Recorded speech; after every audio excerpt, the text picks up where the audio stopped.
먼저 여러분 오늘 본문 말씀이 조금 잘못됐습니다. 누가복음 13장 34, 35절이 아니라 6장으로 수정을 하시고요. 이렇게 수정을 하시고 오늘 주제가 이제 사랑인데 여러분이 이렇게 한번 보십시다. 저와 여러분이 기독교를 이해하기 위해서 필요한 또 우리가 이해해야 될 단어 중에 하나가 계시라고 하는 단어입니다. 그래서 기독교는 계시의 종교라 그렇게 얘기합니다. 우리는 보통 계시 그러면 뭐 이렇게 막 안 보이는 걸 막 본다 막 이렇게 생각하는데 성경에서 말하는 계시라고 하는 것은 여러분 이런 의미가 있습니다. 이렇게 수건으로 이렇게 뭐가 이렇게 덮여졌어요. 이게 수건으로 이렇게 덮여졌습니다. 이렇게 덮여졌어요. 그래서 여러분이 이 수건 밑에 있는 것을 여러분이 잘 모릅니다. 그때 여러분 계시라고 하는 것은 이 덮여진 것을 이렇게 걷어진다는 거예요. 그래서 이 밑에 찬송가가 있구나 하는 것을 보여주는 거예요. 근데 이 계시라고 하는 것은 내가 이렇게 덮어진 걸 내가 이렇게 걷는 것이 아니라 하나님이 이렇게 걷어서 우리에게 보여줘야 돼요. 그래서 거기에는요 하나님의 은혜가 하나님이 주어예요. 하나님이 보여주시는 겁니다. 그래서 계시는 그래서 하나님이 말씀을 통해서 우리에게 계시해주고 그래서 우리가 그런 얘기합니다. 신학적으로 자연계시 또는 특별계시라고 이렇게 나눕니다. 자연계시는 뭐냐? 여러분 이 세상의 모든 하나님 창조한 모든 것을 자연계시라고 합니다. 근데 자연계시와 특별계시의 결정적인 차이가 있어요. 여러분 자연계시는 하나님을 보여줘요. 여러분 계시란 하나님께서 당신 스스로가 저와 여러분에게 자기를 노출하시는 거예요. 자기를 보여주는 거예요. 여러분 심리학에서도 자기 노출이라는 말이 있어요. 자기 노출이란 뭐냐? 여러분 이겁니다. 본인이 제가 말하지 아니하면 여러분 도저히 여러분이 알 수 없는 것을 내가 의도적으로 의지적으로 여러분에게 보여주고 알려줘서 그것을 노출시킬 때 자기 노출이라고. 여러분 제 생긴 얼굴의 모습은 여러분 노출돼서 여러분이 알잖아요. 근데 만일 제 가슴 밑에 점이 하나 있다고 해봅시다. 이것은 여러분 평생 모른다는 거예요. 근데 내가 여러분에게 여러분 제 가슴 밑에 점이 하나 있어요 하고 얘기하는 것을 자기 노출이라고 해요. 그 사람이 자기를 노출할 때는 상대방을 신뢰할 때만 자기를 노출하는 겁니다. 보통 우리는 자기의 약한 것을 얘기합니다. 보통 약한 것을 숨기잖아요. 근데 약한 것을 얘기합니다. 여러분 그래서 내가 약한 것을 얘기할 때는 어떤 사람이 여러분을 만났을 때 그 사람이 여러분에게 약한 모습 또는 약한 것 혹은 약점 그런 것을 여러분에게 알려주고 말하고 노출할 때는 여러분을 신뢰하고 믿는다는 의미가 있는 거예요. 근데 우리 약한 죄성을 가진 사람들은요 그렇게 자기를 믿고 신뢰하고 자기 약한 약점을 또 약한 부분을 보여주고 알려줬는데 그걸 가지고 비난하고 그걸 가지고 공격하고 그걸 가지고 소문을 내고 하게 되는 거예요. 그러니까 사람들이 자꾸 이제 자기 노출을 않고 숨기는 겁니다. 노출해봤자 손해다 하니까 자꾸 하는 거죠. 근데 저와 여러분이 진짜로 영적으로 건강하면 자기 노출을 잘해요. 그래서 사도 바울이 말하기를 내가 약한 것을 자랑한다 그래요. 여러분 강한 것을 자랑하는 것 이건 자랑이에요. 근데 약한 것을 자랑하는 것은요 영적으로 건강하다고 하는 표시예요. 자꾸 여러분이 숨긴다는 것은 뭔가 문제가 있다는 거예요. 원래 아담과 하와가 죄를 짓기 전에는 뭔가 감추지를 않았어요. 근데 범죄하고 난 다음에 만들었던 것이 옷입니다. 이제는 부끄럽고 상대방에게 약점을 보여줄 수가 없는 거예요. 약점을 보여주면 그걸 물고 늘어지고 공격하니까 이제는 감추고 가면을 쓰고 옷을 입기 시작한 겁니다. 하나님께서 저와 여러분에게 당신을 당신을 계시해 주세요. 우리가 하나님은 본질적으로 우리가 하나님을 알 수 있는 방법은 하나님께서 의도적으로 주도적으로 저와 여러분에게 보여주지 않는 한 우리는요 하나님을 알 수가 없어요. 그래서 하나님을 아는 것을 은혜라고 그래요. 그리고 그러면 하나님은 누구에게 당신을 알려주느냐? 여러분 성경에 보면 나의 계명을 가지고 지키는 자라에 나를 사랑하는 자니 나를 사랑하는 자는 나도 그를 사랑하여 그에게 나를 나타내리라 그랬어요. 나도 그를 사랑하여 그에게 우리는 그래요. 내가 하나님 사랑하면 하나님도 나를 사랑해서 아파트를 2채를 주리라 막 그런 걸 기대한단 말이에요. 근데 거기 보니까 뭐라고 하냐면 그렇게 나옵니다. 나도 너를 사랑해. 네가 나 사랑해서 감사해. 좋아. 고마워. 나도 너 사랑해. 자, 그래서 내가 사랑의 결과로 열매로 내가 너에게 줄 게 있어. 내가 너를 사랑해. 사랑의 선물이야. 내가 정말 사랑하는 사람에게 주는 선물이 있어. 나를 드러내리라. 나를 계시하고 나를 보여주는 거예요. 그래서 여러분이요, 하나님을 아는 게 최고의 축복이에요. 여러분이 하나님을 안다는 것은 하나님이 여러분에게 계시해 줬다는 거예요. 여러분이 말씀을 들으면서 뭔가 깨닫고 하나님을 알았다는 것은 성령이 여러분에게 역사를 했다는 거예요. 성령이 역사를 했다는 거예요. 여러분 정말로 하나님을 사랑하는데 하나님을 몰라요? 여러분 하나님을 아는 것은요, 그가 세상적으로 좋은 대학 나와서 박사학위를 받고 공부를 많이 했다고 해서 영적인 세계를 아는 게 아니에요. 참 신기한 게 저 시골에 한글도 모르는 권사님들이 계세요. 평생 기도하면서 경건한 권사님들이 계세요. 그분들은 무슨 뭐 신학적인 어떤 누구한테 뭐 그런 것도 아니에요. 근데도요, 여러분 하나님을 너무나 잘 아세요. 그리고 말씀을 하면요, 말씀을 잘 이해해요. 그렇기 때문에 우리가 성경 영적인 이 세계는 하나님의 은, 그래서 최고의 은혜가, 최고의 선물이 말씀을 깨닫는 것이고, 여러분 하나님께서 당신을 통해서 우리에게 계시해 줬다는. 근데 자연계시는 자연계시의 한계가 있어요.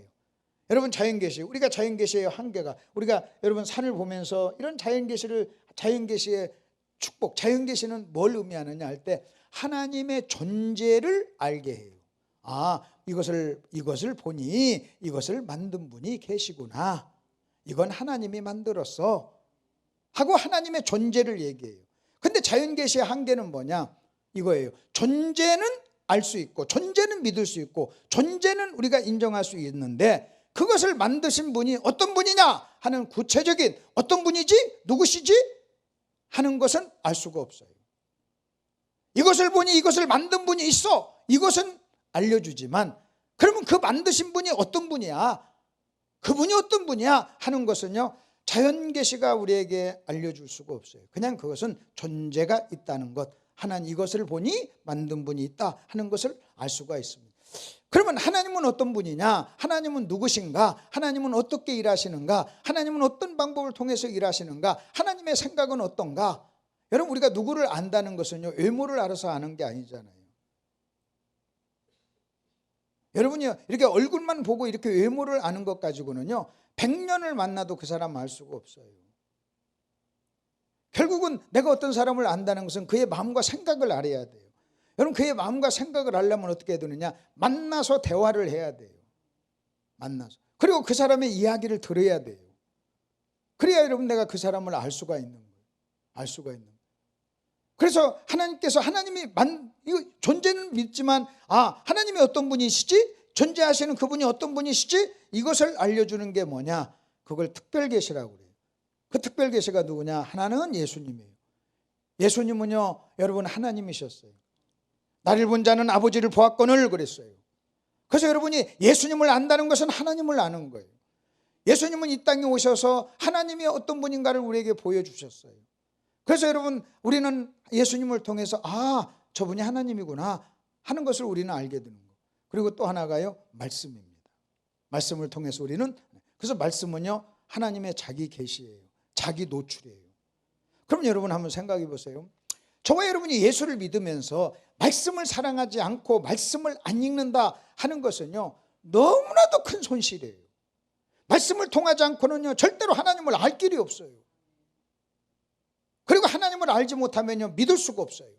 예를 들어서 제가요, 오늘 처음 만난 사람에게 나 500만 원만 빌려주세요 그러면 안 빌려줘요. 왜 안 빌려줍니까? 나를 믿지 않으니까. 왜 나를 믿지 않아요?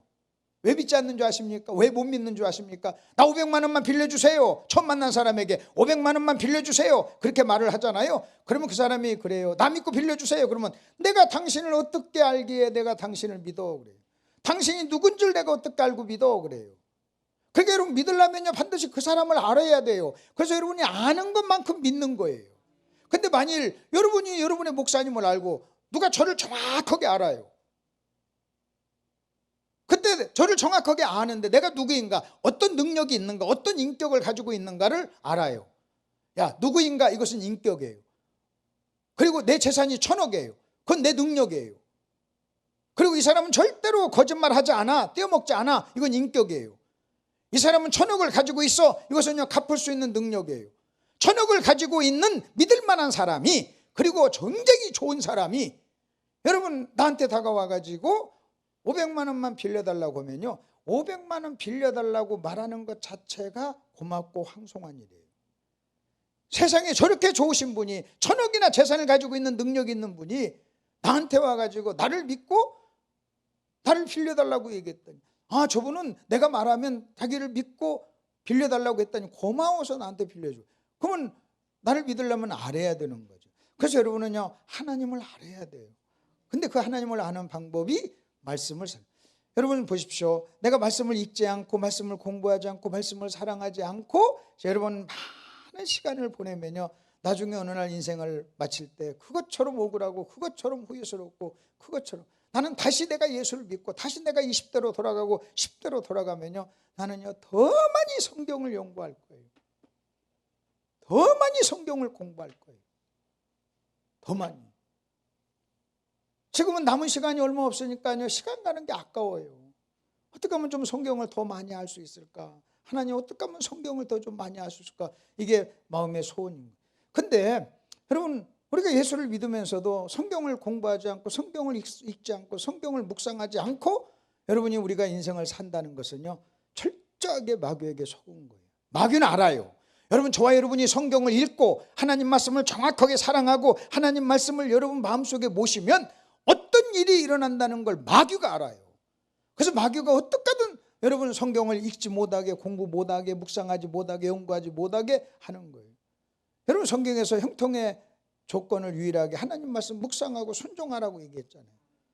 그렇기 때문에 그 부분에 대해서 여러분 성경을 우리가 더 많이, 자, 그러면 성경이 왜 그렇게 엄청나게 중요한가, 이걸 얘기하면서 오늘 서론으로 얘기하면서 좀 들어가 보도록 하겠습니다. 여러분요, 인간은요 죄 때문에 타락해가지고 어떤 일이 났냐, 로마서 1장 2절에 보니까 마음과 생각이 허망해지고 어두워졌다고 얘기해요. 그러니까 여러분, 죄가 저와 여러분의 마음과 생각에 결정적인 영향을 미쳤어요. 마음과 생각에. 그래서 여러분, 지금 막 우리가 어떤 아이가 태어나요. 여러분, 어떤 아이가 태어나면요, 원래 하나님께서 만드신 창세기 2장 원형의 인간과 지금 태어난, 지금 내 앞에서 너무나 귀여운 내 자녀, 내 아이, 여러분 4살, 5살, 10살 먹은 내 아들, 내 딸, 이게요 진짜 원래의 모습이 아닌 거예요. 우리가 죄인으로 태어나요. 근데 우리는 무슨 생각을 하느냐, 여러분, 원래 인간의 모습을 잘 모르다 보니까 지금 이렇게 이 모습을 정상이라고 생각해요. 정상이라고.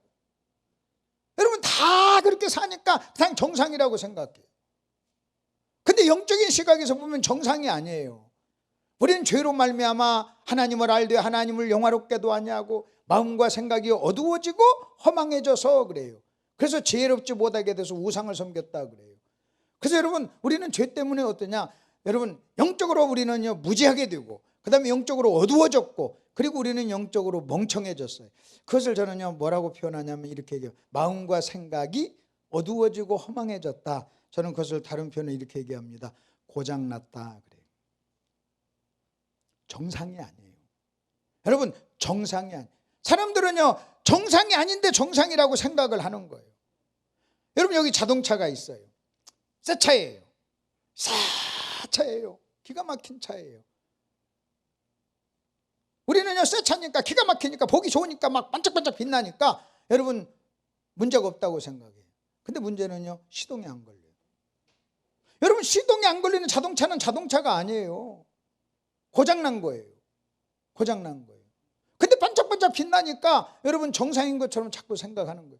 그리고 이 자동차가 원래 달리는 것이 사명이야, 달리는 것을 위해서 자동차가 만들어진 거야 하고 자동차의 원래 사명을 알아야 여러분 시동이 안 걸리고 안 나가면 고장났다는 걸 아는데, 여러분 자동차가 달리는 것이다 이것을 모르고 그냥 전시에, 기가 막힌 반짝거리는 데다가 호텔에다가 여러분 전시해 놓으면 여러분 그 차가 정상이라고 생각하는 거예요. 사람들은 자기가 고장났으면서도 고장난 줄을 모르는 거예요. 고장난 자동차.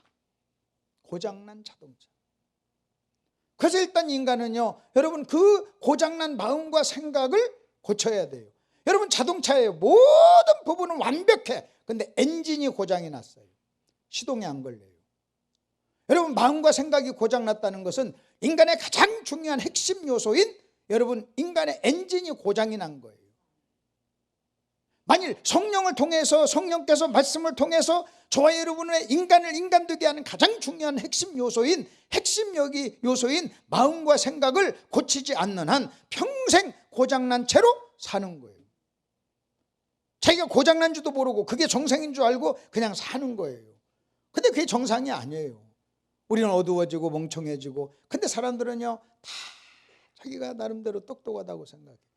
그래서 거기서 그렇게 나와요. 지혜롭다고 하나, 지혜롭다고 하나 어두워지고 멍청해졌다, 고장났다, 그렇게 얘기합니다.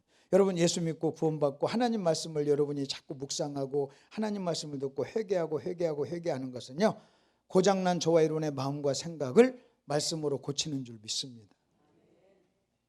여러분, 마음과 생각이 고장났다는 것은 좀 다른 말로 얘기하면 간단해요. 여러분의 마음과 생각 속에 비진리가 있다는 거예요.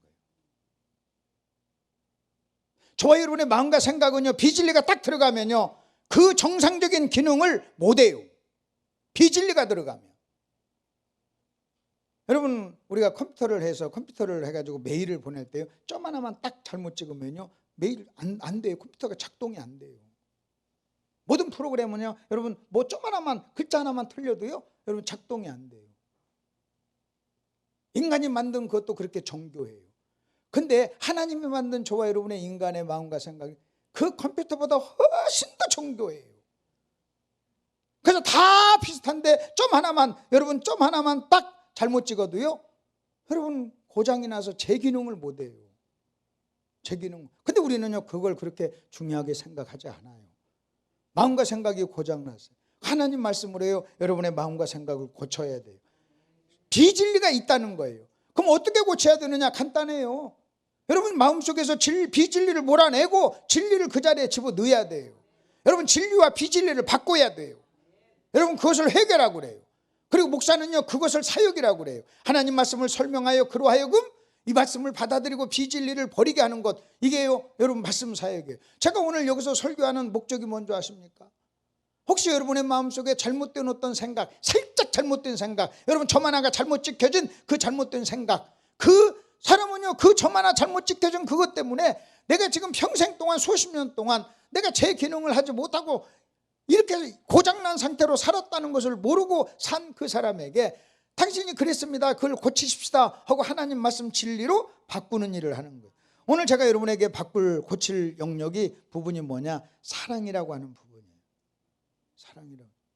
여러분이 사랑을 오해하고 사랑에 대해서 무지하는 것은요 치명적이에요. 왜냐하면 하나님은 사랑이라고 그랬어요. 하나님은 사랑이라고 그랬는데 만일 기독교적 사랑을 기독교적 개념으로 이해를 못한다면 여러분은 하나님을 모르고 기독교를 모르는 거예요. 마귀는 알아요. 마귀는요 여러분 저와 여러분에게 왜곡된 사랑, 잘못된 사랑을 자꾸 심어줘가지고요 여러분 하나님의 사랑, 진짜 사랑을 여러분 모르게 하는 거예요. 그 세상은요 온통 가짜 사랑으로 가득 차 있어요. 가짜 사랑으로. 여러분 한번 생각해 보세요. 요즘에 TV 프로그램들을 한번 보십시오. 잘못된 이상한 사랑, 자기 아내가 아닌 다른 사람을 사랑하는 것, 여러분 성경적으로 잘못된 그런 것들을요 그냥 미화시키고, 그런 사람들이 너무나 당당하게 나와가지고 막 그렇게 해요. 그래서 우리의 생각을요 자꾸 왜곡시켜요. 여러분 왜곡시켜요. 이제는 그렇게 잘못된 사랑, 변질된 사랑, 사랑해서는 안 될 사람을 사랑하는 그런 사랑을 여러분 작가들 모든 여러분 그 소설, 모든 드라마, 모든 부분에는요 불륜이 등장하지 않으면 재미가 없어요. 여러분 불륜이 등장하지 않는 그런 드라마나 그런 소설이나 그런 이야기가 있나요? 불륜인데도요 사랑이라고 미화해가지고 그 얘기를 하는 거예요. 그러니까 거기에 전부 오염이 됐어요. 그 사랑. 그래서 우리가 이런 부분을 우리가 오늘 사랑이 뭔가, 하나님은 사랑이라고 했으니까 그 사랑을 우리가 알아야 될 줄 믿습니다. 오늘 아침에 우리가 용서에 대해서 얘기했어요. 그리고 오늘 이제 사랑에 대해서 얘기합니다. 성경에서 우리가 하나님을 닮아야 돼요. 근데 성경에서는 이렇게 얘기합니다. 예수님이 그래요. 너희가 서로 용서하라. 하나님께서 골로새서에서 너희가 서로 용서하라. 내가 너희를 용서한 것 같이 너희도 용서하라 그랬어요. 그래서 우리가 용서의 모델은 하나님이 나를 용서한 거예요. 그래서 우리가 어떻게 용서해야 되느냐? 하나님이 나를 용서한 것 같이. 그 다음에 여러분 사랑도 뭔지 아십니까? 내가 너희를 사랑한 것 같이 그래요. 그러니까 여러분 내가 생각하는 그런 용서나 사랑이 아니라 네가 나 용서하면 나도 용서할 거야. 여러분 이건 성경적인 용서가 아니에요. 주님은 우리를 그렇게 용서하지 않았어요. 우리 주님이 어떻게 용서한 줄 아십니까? 수도 없이, 조건 없이, 주도적으로, 먼저 그렇게 용서를 했어요. 여러분 하나님이 저와 여러분을 어떻게 용서한 줄 아십니까? 수없이 우리가 잘못했어요. 그래서 조건 없이 용서했어요. 수도 없이 용서했어요. 셀 수 없을 만큼 용서를 했어요. 조건 없이. 그 다음에 항상 주도적으로 당신이 먼저, 네가 용서하면 내가 용서할 거야, 네가 이렇게 하면 내가 용서할 거야, 그렇게 하지 않고요, 그냥 조건 없이 용서하고. 근데 우리는요, 네가 그렇게 하면 내가 나도 너 용서할게, 네가 그렇게 안 하니까 내가 그렇게 안 하지, 그러면서 그것을 마치 진리처럼 생각하는 거예요. 여러분 예수님이, 하나님이 우리를 용서한 것 같이 용서하라 할 때 여러분 공격적으로, 주도적으로, 먼저, 여러분 이렇게 하나님 우리를 용서했다는 것은요, 그래서 내가 만일 아내가 잘못하고 남편이 잘못하고 누가 잘못했을 때 내가 먼저 그 사람을 주도적으로 주님 닮게 여러분 용서한다는 것은요, 여러분 그래서 내가 너희를 용서한 것 같이 그래요. 사랑도 마찬가지. 내가 너희를 사랑한 것 같이 그랬어요. 그러면 하나님 우리를 어떻게 사랑했는가 하는 것을 우리가 알아야 될 줄 믿습니다. 자, 우선 성경에서 하나님이 사랑하는 것이 뭔가를 좀 1번, 2번, 3번, 4번인데 키워드가 있어요. 그걸 통해서 잠깐 한번 보겠습니다. 여러분 1번의 키워드는 사랑과 제자와 사랑입니다. 우리 한때 이제 한국교회 제자 훈련이 붐을 이루었어요. 지금도 마찬가지예요. 제자 훈련 마치 제자 훈련 안 하면 무슨 뭐 엄청난 뭐한 거지. 그 제자 훈련은 무슨 뭐 특별하고, 그래서 나는 무슨 제자 훈련 코스를 마쳤어, 막 제자 훈련 나는 뭐 통과했어, 나는 제자 훈련 고급반 넣었어, 나는 어느 유명한 교회 제자 훈련반을 마친 사람이야. 그러면 훈장처럼 막 오고 막 그랬어요. 근데 많이 오해예요. 여러분 우리 주님이 뭐라고 하는지 아세요? 새 계명을 너에게 주노니 서로 사랑하라. 내가 너희를 사랑한 것 같이 그랬어요. 여러분 내가 너를 사랑한 것 같이, 이 속에는요 이런 의미가 있어요. 주님께서는요 우리에게 오셔서 여러분 어떤 일을 하신 줄 아십니까? 십자가에 달리시기 전에 우리에게 어떤 일을 하신 줄 아십니까? 사랑은 이런 것이야 하는 걸 보여준 거예요. 사랑은 이렇게 하는 거야, 사랑은 이런 거야, 너희들이 하는 것은 사랑이 아니야, 사랑은 이렇게 하는 거야, 내가 너희를 사랑한 것 같이, 이거예요. 너희도 서로 사랑하라 하고 얘기했어요. 그러면서 뭐라고 하냐면 너희가 서로 사랑하면 너희가 내 제자가 되리라고 했어요. 그럼 여러분 이 말씀에 근거해 보면요, 제자 훈련은요 성경을 공부해서 어떤 과목, 어떤 과정을 마치는 게 제자 훈련이 아니에요. 그것이 제자 훈련의 큰 제자 훈련의 한 부분인 것은 사실이지만, 그러나 그것이 제자 훈련의 본질이 아니에요. 그래서 내가 무슨 제자 훈련 뭐 초급반, 중급반, 고급반을 마쳤다, 그러니까 나는 제자다. 성경이 어디 나와 있어요? 어디에 성경에 그렇게 제자 훈련을 얘기합니까? 우리 주님이 이렇게 얘기했습니다. 너희가 서로 사랑하면 내 제자다 그랬어요. 누구도 조건이 없어요. 내가 만일 목사라도 사랑하지 않으면 제자는 아니에요. 목사는 되지만 제자는 아니에요. 내가 권사예요. 근데 사랑하지 않아요. 그런데 권사이지만 제자는 아니에요. 근데 여러분 잘 보십시오. 내가 목사냐 제자냐, 뭐가 더 중요한 줄 아십니까? 제자가 더 중요해요. 내가 목사지만 제자가 아니죠? 그러면요 하나님 앞에 무게 달아서 무게가 안 나가는 거예요. 하나님을 기쁘시게 할 수 없어요. 근데 내가 목사는 아니지만 제자야, 그러면요 여러분 목사이면서 제자가 아닌 사람보다 훨씬 더 귀한 사람이에요. 어디 하나님이 우리 모두에게 목사가 되라고 그랬어요? 여러분 하나님이 어디에 무슨 장로가 안 되고 권사가 안 되면 안 된다고 어디 성경에 나와 있어요? 안 돼도 괜찮아요. 집사 안 돼도 괜찮아요. 그러나 제자는 돼야 돼요. 아멘 좀 하세요. 제자는 돼야 돼요. 여러분 제자는 돼야 돼요. 제자가 더 귀한 거잖아요. 제자가 왜 그런가, 제자가 왜 더 귀한 것인가를 한번 제가 설명을 해드릴게요. 그러면 제자는 뭐냐? 무슨 과정을 마치고 그런 것이 아니라 제자 훈련이란 뭐냐? 사랑하는 훈련이에요. 사랑하는 훈련. 만일 내가 어떤 과정을 마치고 성경을 공부하는 것도 다른 사람을 성경적으로 사랑하기 위해서 공부를 하는 것이지 그 공부 자체가 목적이 아니라는 거예요. 아니라는 거예요. 여러분 너희가 서로 사랑하라, 그리하면 너희가 내 제자가 되리라 그랬어요.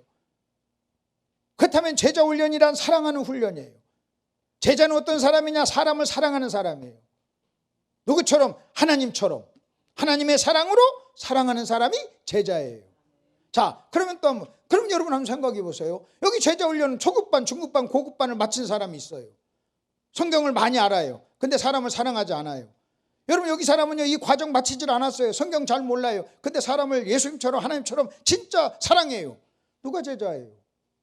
2번이에요. 우리가 성경대로 믿어야 될 줄 믿습니다. 여러분이 무슨 과정을 마치지 않았다고 쫄 필요도 없어요. 내가 어디 가면요, 여러분 어느 날부턴가 언제부턴가 한국교회 어떤 유명한 교회가 교회 브랜드가 됐어요. 그 자기가 그 교회 다니면요, 그 교회와 자기를 동일시해요. 여러분 그 교회가 좋은 교회예요. 좋은 교회인 건 사실이에요. 어떤 교회가 더 좋아요. 좋은 교회인 건 사실이에요. 그러나 평균적으로 좋은 것이지 그 교회 다닌다고 해서 저절로 모든 사람이 좋냐? 그건 아닌 거예요. 그건 아닌 거예요. 그렇잖아요. 단순히 내가 그 교회 다니기 때문에, 등록을 했기 때문에. 한 번은 어떤 사람이요, 자기 교회를 너무너무 자랑하면서 목사님 나까지도 무시하더라고요. 자기는 어떤 게 막 그냥 거품을 품고. 내가 이런 사람이 있어. 어디서 어떻게 배웠기 때문에. 내가 그냥 싱긋이 웃으면서, 그럼 그 교회 다니세요? 유명한 교회 다니시네요. 그랬어요. 그리고 이렇게 물었어요. 그냥 싱긋이 웃으면서, 혹시 그 교회 등록하시고 그 교회 다니시는데 시험 봐서 들어가셨나요? 그랬어요. 여러분 서울대학교는 시험 봐야 들어가요.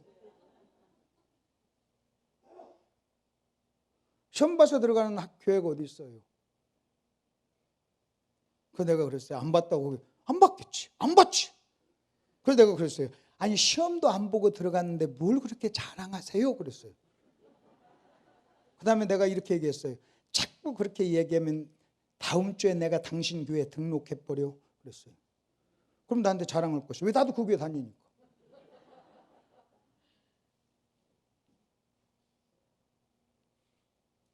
목사가 교회를 성장하려고 자기 교회를 브랜드화 시켜서 우리 교회는 다른 교회보다 더 멋있고 좋은 교회, 그래서 고급 교회, 무슨 그런 어떤 느낌을 주는 거 뭐 좋아요. 그럴 수 있어요. 그러나 속지 마세요. 혹시 여러분 자신도 여러분 그렇게 속지 마시라는 거예요. 여러분 자신도. 그래가지고 여러분 어떤 교회, 조그마한 교회, 시골에 있는 교회라고 해서 무시하고, 여러분 유명하지 않은 목사 밑에 있다고 해서 무시하고, 여러분 그래서는 안 된다는 거예요. 그건 성경적인 기독교적인 정신이 아니에요. 내가 그래서 그랬어요. 한 번만 더 해봐라. 너네 교회 내가 등록해버려. 그랬어. 그럼 자랑할 것이 없잖아. 자, 그러면 여러분 제자 훈련이란 뭐냐? 사랑하는 훈련이에요. 사랑. 그러면 제자 훈련, 이 말을 다루면 사랑 훈련이에요. 그러면 여러분 훈련이라고 하는 이 말에 요소가 있어요. 훈련이라고 하는 말의 훈련의 정의가 뭔지 아십니까? 훈련의 정의는요, 지금은 안 되지만 될 것을 믿고 반복하는 행위, 이걸 훈련이라고 그래요. 지금은 안 되지만 될 것을 믿고 바라보고 반복하는 행위, 이걸 훈련이라고 그래요. 그러니까 여러분 경건에 이르기를 연습하라, 경건을 훈련하라. 사랑도 훈련이에요. 제자도 훈련이에요. 그러니까 제자 훈련 이꼴 사랑 훈련. 그 다음에 여러분 보십시오. 자, 그러면 제자 훈련, 사랑 훈련이란, 사랑도 훈련을 통해서 내가 실력을 습득할 수 있다는 거예요. 훈련이 뭐라고요? 될 것을 믿고 반복하는 행위예요. 그 속에는 무슨 의미가 있는지 아십니까? 여러분 내가 사랑하는 사람이 되고 제자가 되려면, 다시 말하면 사랑하는 사람이 되려면, 여러분 수없이 사랑을 실패하면서, 여러분 넘어지면서, 여러분 우리는요 사랑하는 연습을 하는 거예요. 훈련이 연습이에요. 그래서 내가 어떤 사람을 사랑하는데 실패한 것은요, 그것을 훈련이라고 생각해요. 여러분 어떤 사람이 농구 연습을 합니다. 농구 훈련을 합니다. 공을 던졌어요. 여러분 던지는 족속 다 100% 들어간다면 훈련이라고 안 해요. 안 들어가니까 훈련하는 거예요. 다 안 들어가니까. 야구에서는요 3할만 되면 최고의 타자예요. 그러니까 결국 뭐냐, 무슨 얘기냐, 저와 여러분은 내가 사랑의 사람이 되기 위해서는 수없이 사랑을 실패하고 여러분이 누군가를 사랑하는 일에 어떤 숫자만큼 실패해야 어떤 실력 있는 사람이 되는 거예요. 근데 그게 실패가 아니에요. 훈련이에요. 여러분, 농구선수가 농구공원 들어가 놓고 여러분 안 들어가면 아이고 나는 실패했네, 아이고 그만둬야지, 나는 자질이 없나 봐, 그렇게 합니까? 안 들어가기 때문에 또 던지는 거예요. 안 들어가기 때문에 또 던지는 거예요. 또 던지는 거예요. 그럼 어느 날 그는요, 자기가 던지는 것이 이제는 실력이 돼서 훈련이 돼서 몸에 배요. 여러분이 누가하고 이렇게 여기서 교회에서 이렇게 하다가 여러분 갈등하고 문제 일으키고 사랑하는데 실패하고 부부 사이에 서로 여러분 사랑하는데 실패하는 게 싸우는 거 아니겠어요? 훈련이에요. 연습이에요. 여러분, 그 다음에 이제 우리가 미리 얘기한다면 성경에서는 하나님이 저와 여러분을 원수를 사랑하라고 그래요. 여러분, 원수를 아까 우리 목사님 얘기했어요. 원수를 사랑하는 하나님은 저와 여러분을요 어디까지 키우기를 원하는 줄 아십니까? 원수를 사랑하는 거기 그 수준까지 저와 여러분이 다다르기를 원하는 거예요. 그런 수준. 아멘. 원수를 뭐하는? 사랑하는 수준. 하나님이 원수를 사랑했잖아요. 그러니까 우리가 하나님 닮아야 되면 거기까지 우리를 그래서 하나님이 저와 여러분을 그렇게 훈련시킨다. 하나님은 저와 여러분을 그렇게 훈련시킨다. 그걸 가지고요 하나님의 열심, 하나님의 의지라고 그래요. 여러분, 부모가 자녀를 훈련시킬 때 여러분 어린 자녀들, 아주 어린 자녀들이 어떤 한 분야에서 세계적인 전문가가 되기 위해서는 반드시 그 아이를 가르쳐준 부모나 열심히 있는 어른이 있기 때문에 가능한 거예요. 왜냐하면 그 아이의 의지를 가지고는요 할 수가 없어요. 그래서 여러분, 어려서부터 골프를 쳤다, 어려서부터 피아노를 쳤다, 어려서부터 발레를 했다, 그것은요 굉장히 이른 나이에 해야 되는데, 그렇게 이른 나이에 그런 것을 해가지고 세계적인 선수가 되기 위해서는 눈에 보이지 않지만 반드시 열심으로 강력한 의지를 가지고 여러분 그를 도와준 부모가 있던 또 주변에 어떤 사람이 있었기 때문에 가능한 거예요. 특별히 여러분 부모가 그 역할을 하지 않고 어려서 어떤 그런 분야에서 세계적인 선수가 될 수 없잖아요. 세계적인. 그러면 옆에서 어린아이를 내가 이 아이를 발레 선수로 키워야 되겠다 하고 부모가 작정하고 계획하고 그 아이를 훈련시킬 때 그 엄마는요 그 아이를 강력하게 훈련시키는 것을 그 엄마의 의지, 열심이라고 그래요. 의지라고 그래요. 강력한 의지라고 그래요. 근데 여러분이 잘 모르시는 것 같아요. 하나님이 얼마나 강력한 의지가 있는가를 모르시는 것 같아요. 우리가 바울을 얘기하면서 바울은 한다면 하는 분이라고 그랬는데, 하나님이야말로 한다면 하는 분이에요. 그걸 하나님의 열심이라고. 하나님이, 여러분 보세요, 하나님께서 아브라함을 선택했어요. 그리고 아브라함을 선택해 가지고요 아브라함의 인생을 쭉 인도해요. 결국은 하나님은요 아브라함을 모든 여러 가지 과정을 사건을 만나게 해가지고 어느 순간이 됐을 때 하나님이 원하는 사람으로 딱 만들어 놓은 거예요.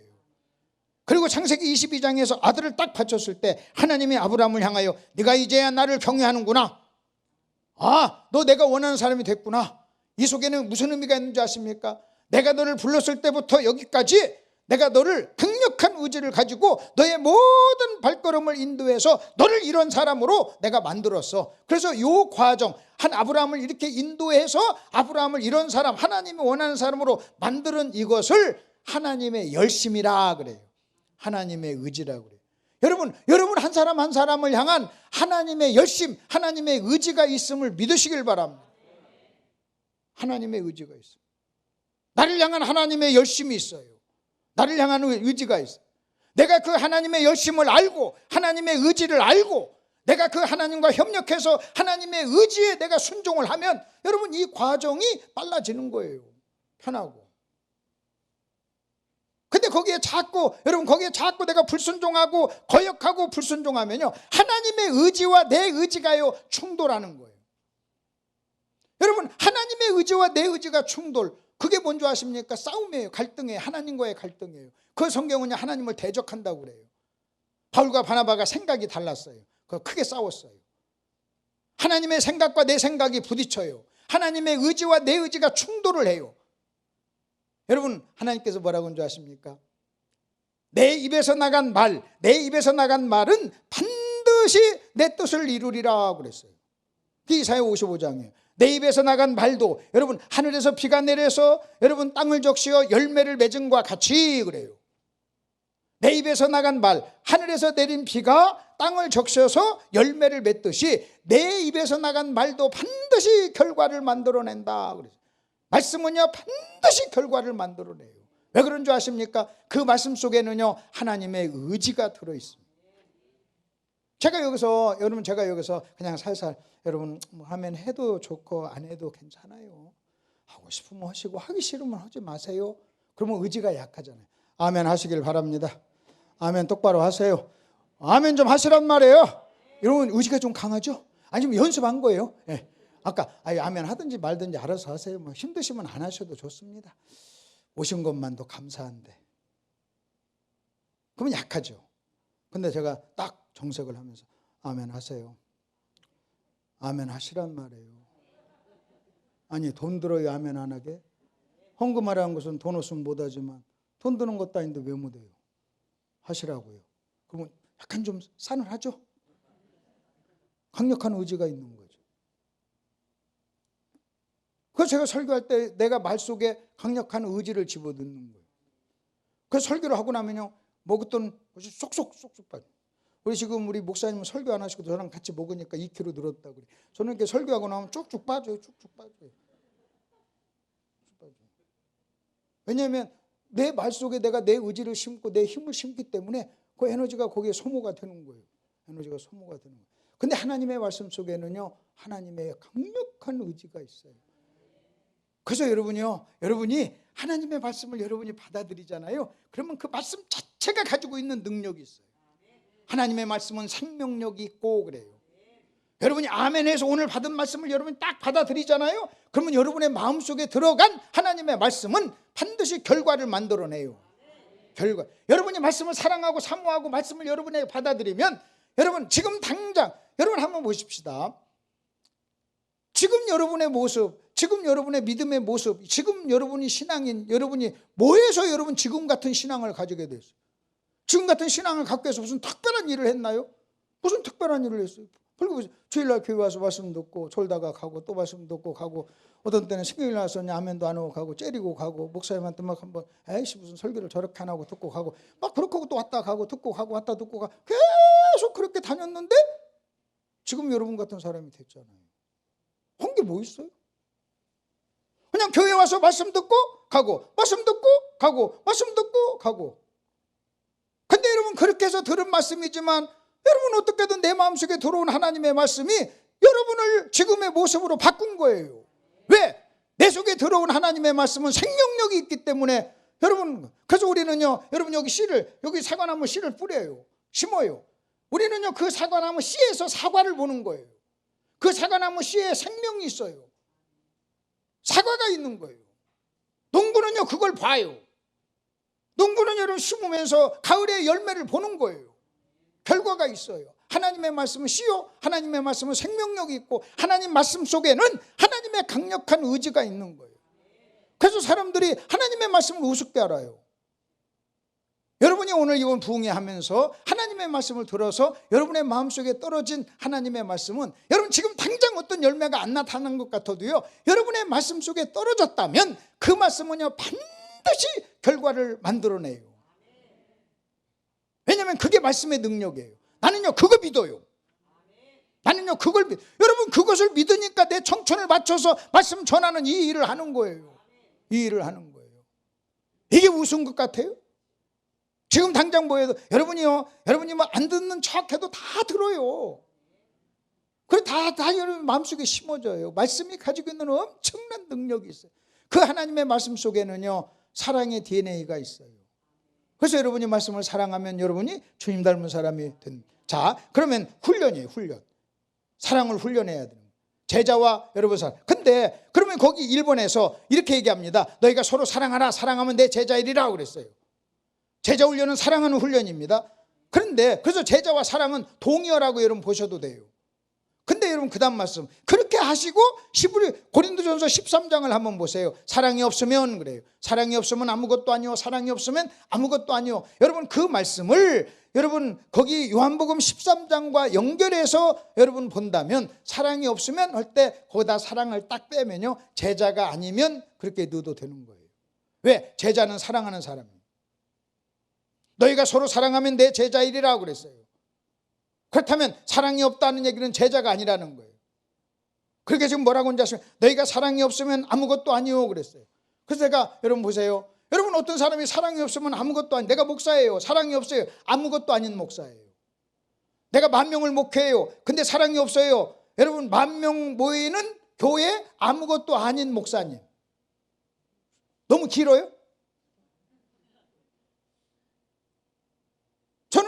저는 내가 이 말씀을 문자적으로 내가 믿어요. 저는요 이 말씀을 진리 문자적으로 믿어요. 그래서 내가 어떤 목사님을 만났을 때 그 목사님이 가지고 있는 교회의 사이즈를 보고 내가 얘기하지 않아요. 그 목사님이 주님을 사랑하면 여러분 위대한 사람이에요. 사이즈에 상관없이 그 사람의 다른 모든 조건에 상관없이 여러분 위대한 사람이에요. 여러분 그걸 성경대로 여러분 믿으십니까? 근데 아무리 기가 막힌 조건을 가지고 있어도요 하나님을 사랑하지 않으면 그 사람은요 아무것도 아닌 사람이에요. 내가 왜 아무것도 아닌 사람한테 굽실굽실합니까? 여러분 저 시골에서 10명 목회하지만 하나님을 정말로 사랑하는 사람이라면요 내가 존경해요. 존경해요. 왜? 위대한 사람이에요. 근데 여러분 그러면 하나님을 사랑하는 것이 뭐예요? 성경 뭐라고 그랬어요? 너희가 사람을 사랑하지 않으면 하나님을 사랑하는 게 아니라고 그랬어요. 그렇기 때문에 사람을 사랑하고 여러분 보십시오. 여러분이 소유의 조건에 상관없이 위대한 사람이 될 수 있어요. 여러분 돈 많이 벌어야 위대한 사람이 된다. 공부 많이 해야 위대한 사람이 된다. 신학을 나와서 신학박 사기를 받아야만 위대한 사람이 된다. 그러면 못 될 수 있잖아요. 그러나 여러분 사랑하면 너희가 제자요 사랑하면 위대한 사람이 될 수 있다고 얘기한다면 사랑은 돈 없어도 할 수 있잖아요. 아멘. 사랑은요 여러분 사랑은 돈 없어도 할 수 있다는 말은 돈 있어도 못 할 수도 있다는 얘기예요.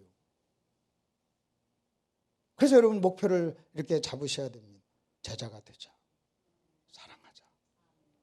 사랑을 훈련하자. 내가 점점점 시간이 흘러서 다른 사람을 사랑하는 사람이 되자. 하나님을 사랑하자. 내가 다른 것은 실패해도 하나님 사랑하는 데는 내가 절대로 실패하면 안 된다. 여러분 이런 확신이 있어야 될 줄로 믿습니다. 자 2번으로 한번 넘어가십시다. 여러분 성경에서 보면 이래요. 아까 말씀드렸어요. 원수를 사랑하라 그랬어요. 여러분 원수를 사랑하라. 하나님은요 우리가 원수 되었을 때 우리를 사랑했어요. 그래서 하나님은 어떤 분이냐? 원수를 사랑하신 분이에요. 우리가 하나님을 닮아야 된다면 원수를 사랑해야 돼요. 원수를 사랑. 그럼 원수가 어떤 사람이냐? 여러분 원수가 어떤 사람이냐? 거기 보세요. 원수가 어떤 사람이냐면요 나에게 손해를 끼친 사람을 원수라고 그래요. 내 것을 뺏어가고 내 뺨을 때리고 한 사람을 원수라고 그래요. 그러니까 원수를 한마디로 얘기하면 나에게 피해를 끼친 사람, 손해를 끼친 사람을 원수라고 그래요. 아멘. 근데 이렇게 얘기합니다. 너에게 원수를 사랑하라. 그 말은요 너에게 손해를 끼친 사람을 사랑하라는 거예요. 그래서 어려워요. 나에게 유익을 끼친 사람을 사랑하라 하면 쉽겠어요. 근데 나에게 손해를 끼친 사람을 사랑하라고 하니까 어려운 거예요. 어려운 거예요. 불가능한 거예요. 어려운 거예요. 근데 하나님께서 그 일을 명령했다는 것은요 아주 의미가 있어요. 왜 그런가 조금 더 한번 보십시다. 자, 그러면 일단 사랑을 먼저 한번 정의를 한번 내려보세요. 우리가 사랑이 뭔가 어떤 개념을 우리가 공부할 때 그것이 뭔가 그것을 알려면 여러분 사랑이 뭔가 이렇게 알려면 이 사랑을 다른 표현으로 한번 얘기해 보면 되는 거예요. 다른 표현으로. 그래서 제가 이제 최고급반 제가 교환을 만들 때 책을 쓰고 교재를 만들 때 항상 이렇게 얘기해요. 아래 말씀을 당신의 표현으로 설명해 보세요 하고 나와요. 자, 아래 어떤 말씀을 당신의 표현으로. 그러니까 의미는 같지만 표현은 다른 당신의 표현으로 얘기해요. 자, 제가 어떤 사람에게 뭘 가르쳤어요. 그래서 이렇게 딱 가르쳤어요. 그리고 질문을 했어요. 질문했더니 그 사람이 내가 가르친 그대로 토시 하나 틀리지 않게 그대로 말을 하면 내가 헷갈려요. 요게 외운 건지 이해한 건지 구분이 안 돼요. 한국 교육의 문제가요 외운 걸 공부라고 자꾸 얘기해요. 여러분 외운 건 공부가 아니에요. 이해한 걸 공부라고 그래요. 아멘. 그 다음에 원리를 하나 알려드릴게요. 여러분 외운 것은 잊어버려요. 이해한 것은 잊지 못해요. 안 잊어져요. 안 잊어져요. 여러분, 내가 누구한테 뺨 한 대 맞았어요. 그것은요, 기억 안 하려도 기억이 돼요. 그러면 여러분, 내가 2022년 10월 19일 5시에 누구한테 뺨 맞았다, 그걸 외웁니까? 외워서 그렇게 기억하십니까? 저는요, 외운 건 공부가 아니라고 봐요. 외운 건 공부가 아니에요. 이해한 것이 공부예요. 그러면 내가 무슨 말을 가르쳤는데 그것을 그대로 여러분 다시 내가 질문했어요. 그대로 말을 한다면 내가 일단 헷갈리는 거예요. 이게 외운 건가? 이해한. 근데 그걸 알아볼 수 있는 방법이 있어요. 네 표현으로 얘기해봐. 네 표현으로. 너 언어로. 여러분, 왜 하나님께서 많은 목사님들을 세웠습니까? 왜 많은 목사님들을 세운 줄 아십니까? 같은 의미를 다른 표현으로 하라는 거예요. 같은 의미를. 여러분, 제가 여러분에게 와서 여러분 목사님이 가르치는 걸 다시 가르치는 거, 다시 얘기하는 거. 목사님이 가르치지 않은 걸 얘기하면요, 이단이에요. 다 여러분 목사님한테 들은 거예요. 근데 여러분, 왜 그러면 내가 와서 하는 줄 아십니까? 표현이 달라요. 표현이 다르니까 여러분은 목사님의 표현에 너무 익숙해. 여러분, 너무 익숙한 것이 좋은 점도 있지만 나쁜 것도 돼요. 너무 익숙하니까 잘 들리기도 하지만 너무 익숙하니까 안 들어요. 듣는 것 같은데 안 들어요. 그러다 보니까요, 여러분, 톤이 다르고 색깔이 다르고 약간 표현이 다른 나 같은 강사를 한번 불러오는 거예요. 그래서 목사님은 온유하게 여러분 하나님 사랑하세요. 그런데 내가 하나님 사랑해요 좋은 말로 할 때 그러면요, 같은 얘기인데 갑자기 팍 들리는 거예요. 팍 들리는 거예요. 그래서 여러분 다른 표현, 제가 말씀드렸잖아요. 하나님의 능하신 손 아래서 겸손하라. 근데요, 이 표현을요, 여러분이 확 들리게 한번 얘기해 볼게요. 겸손하라. 그렇지 않으면 손맛을 보리라. 와서 팍 다가오지 않아요? 그러니까 여러분, 어떤 성경적인 표현은요 너무 고급져요. 우리 수준하고 너무 안 맞아. 너무 고급져. 고급 언어를 우리가 지금 일상적으로 여러분 집에서 여러분 아내랑 같이 일상적으로 쓰는 언어는요 그렇게 고급진 언어가 아니야. 근데 성경의 표현이 여러분 주님의 능하신 손 아래서 겸손하라, 얼마나 어려워요. 그 저는요 그냥 여러분이 쓰는 여러분의 언어를 저는 이해가 돼요. 그 고급 언어가 수준이 있으니까. 농담 한번 합시다. 근데 여러분 수준에 맞춰서 얘기하는 거예요.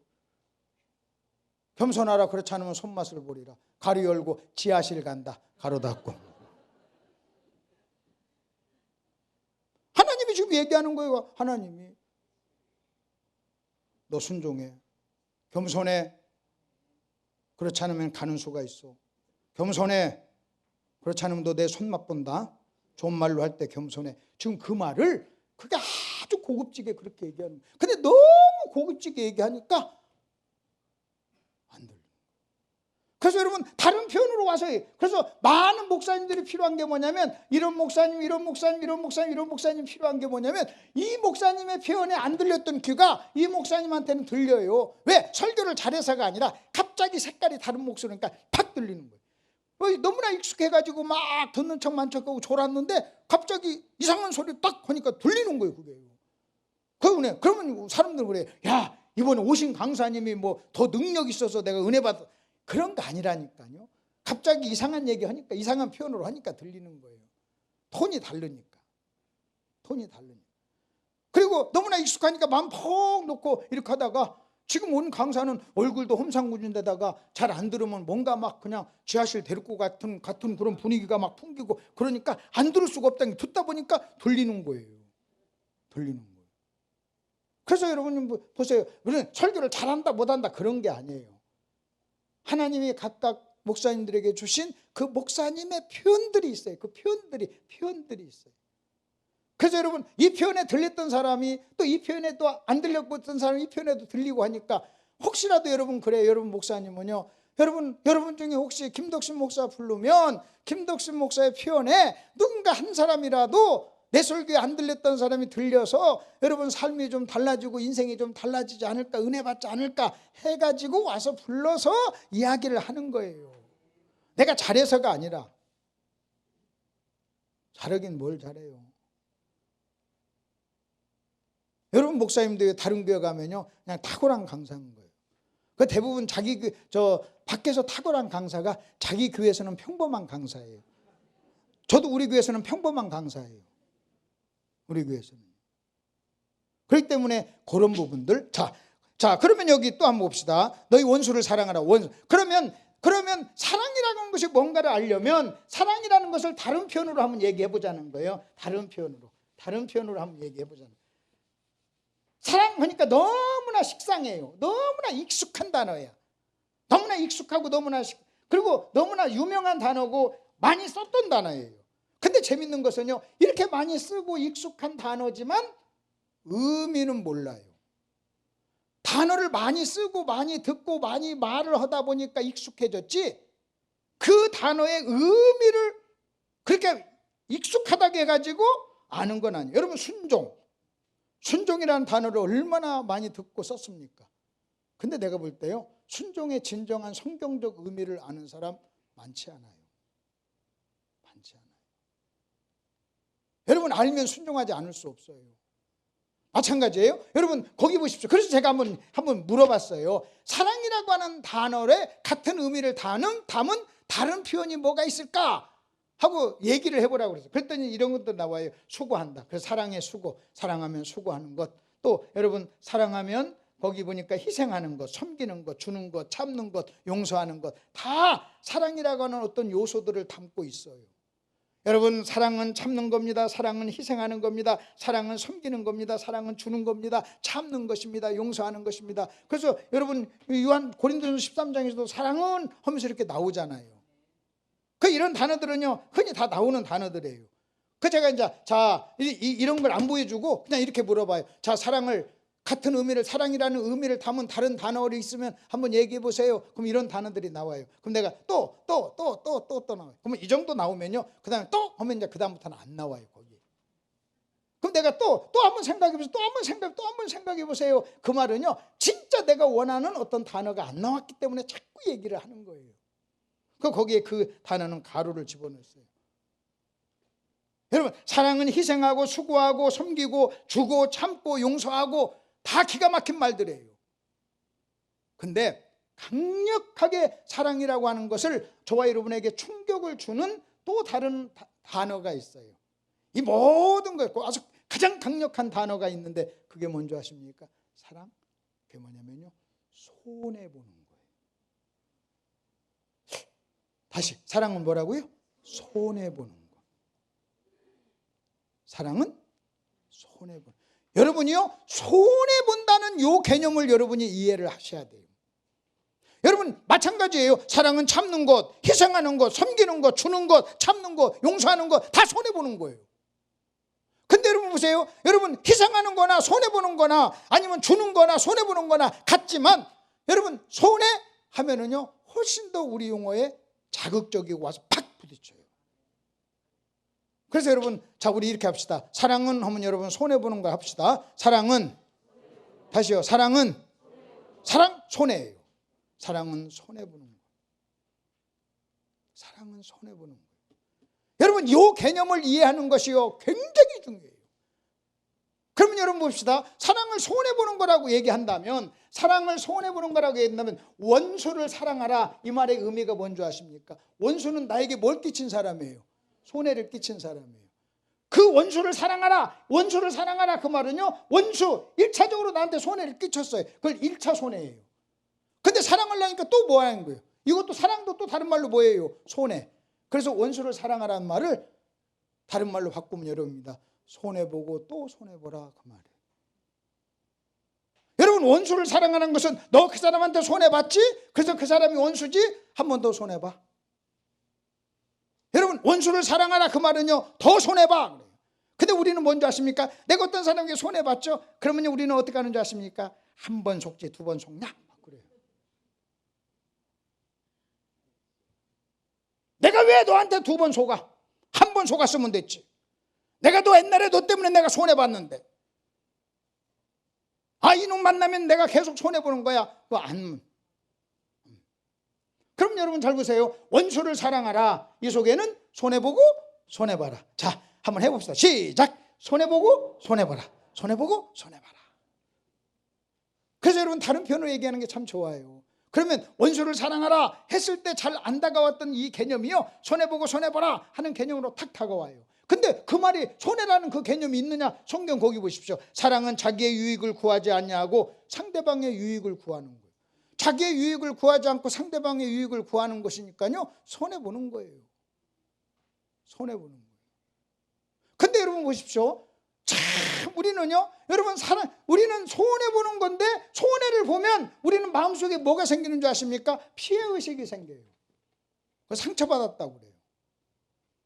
그럼 여러분 잘 들어보십시오. 우리는 원수를 사랑하라 그 말은요, 여러분 상처받지 마. 여러분 내가 만일 내가 저 사람 때문에 손해를 봤어. 내가 저 사람을 사랑했어. 그래서 손해를 봤어. 그것 때문에 내가 여러분 피해의식을 갖는 것은요, 여러분 사랑에 대해서 마귀가 저와 여러분에게 잘못된 개념을 집어넣어준 거예요. 여러분 교회에서 피해를 본 사람 우리 치유 세미나를 하겠습니다. 저는 한번 생각해 봐요. 여러분 성경에 초대교회 치유 세미나가 있었을까요? 치유 세미나란 뭔지 아십니까? 손해본 사람 모아놓고 손해봤다고 생각하고 상처받은 사람들을 치유하는 세미나예요. 여러분 사랑할 때 사랑을 손해라고 한다면, 어머니가 자식을 사랑하니까요, 여러분 어머니는 자식한테 손해본 거잖아요. 그러면 여러분 봅시다. 자, 우리 남서울 중앙교회 어머니들 다 보이세요. 자식한테 얼마나 많이 손해보셨습니까? 자, 우리 자식한테 손해본 남서울교회 어머니들 다 보이세요. 여러분의 손해본 그 마음을 치유하는 세미나를 하겠습니다. 왼수지 왼수. 무슨 자식이 자식이야, 왼수지. 손해보셨지. 뭐 그렇게 하면 여러분 엄마들이 아멘 할렐루야 막 그럽니까? 여러분 진짜 사랑하는 사람은요, 자식 사랑하는 사람은요, 내가 자식 때문에 손해봤는데도 더 많이 주지 못하고 더 많이 손해보지 못하는 게 가슴앓이를 하는 거예요. 그 우리가 뭔가 성경과 잘못된 걸 우리가 가르치고 있는 거예요. 오히려 여러분 이래야 돼요. 만일 손해의식이 있어, 피해의식이 있어요. 그럼 여러분 이래야 돼요. 집사님 손해본 거 아니야, 사랑한 거야. 뭐라고요? 사랑한 거야. 그러면 왜 똑같이 손해를 봤는데 사랑한 거라고 생각하지 않고 자기가 손해봤다고 생각하고 피해의식이 있는 줄 아십니까? 간단해요. 여러분이요, 자원하는 마음이 없었기 때문에 그래요. 자원하는 마음. 그래서 여러분 이겁니다. 여러분 내가 이렇게 주는 것도요, 여러분 보십시오. 내가 스스로 원해서 어떤 사람에게 주잖아요. 그러면 사랑이에요. 손해본 거예요. 사랑한 거예요.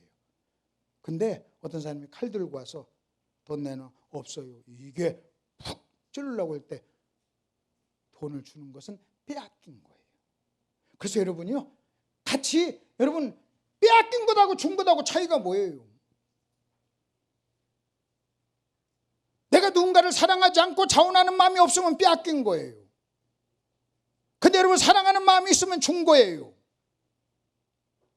만일 그래서 하나님께서 뭐라고 하는지 아십니까? 헌금을 할 때 자원하는 마음으로, 즐거운 마음으로, 마지못해 억지로 하지 말라는. 그래서 성경에서는 마지못해 억지로.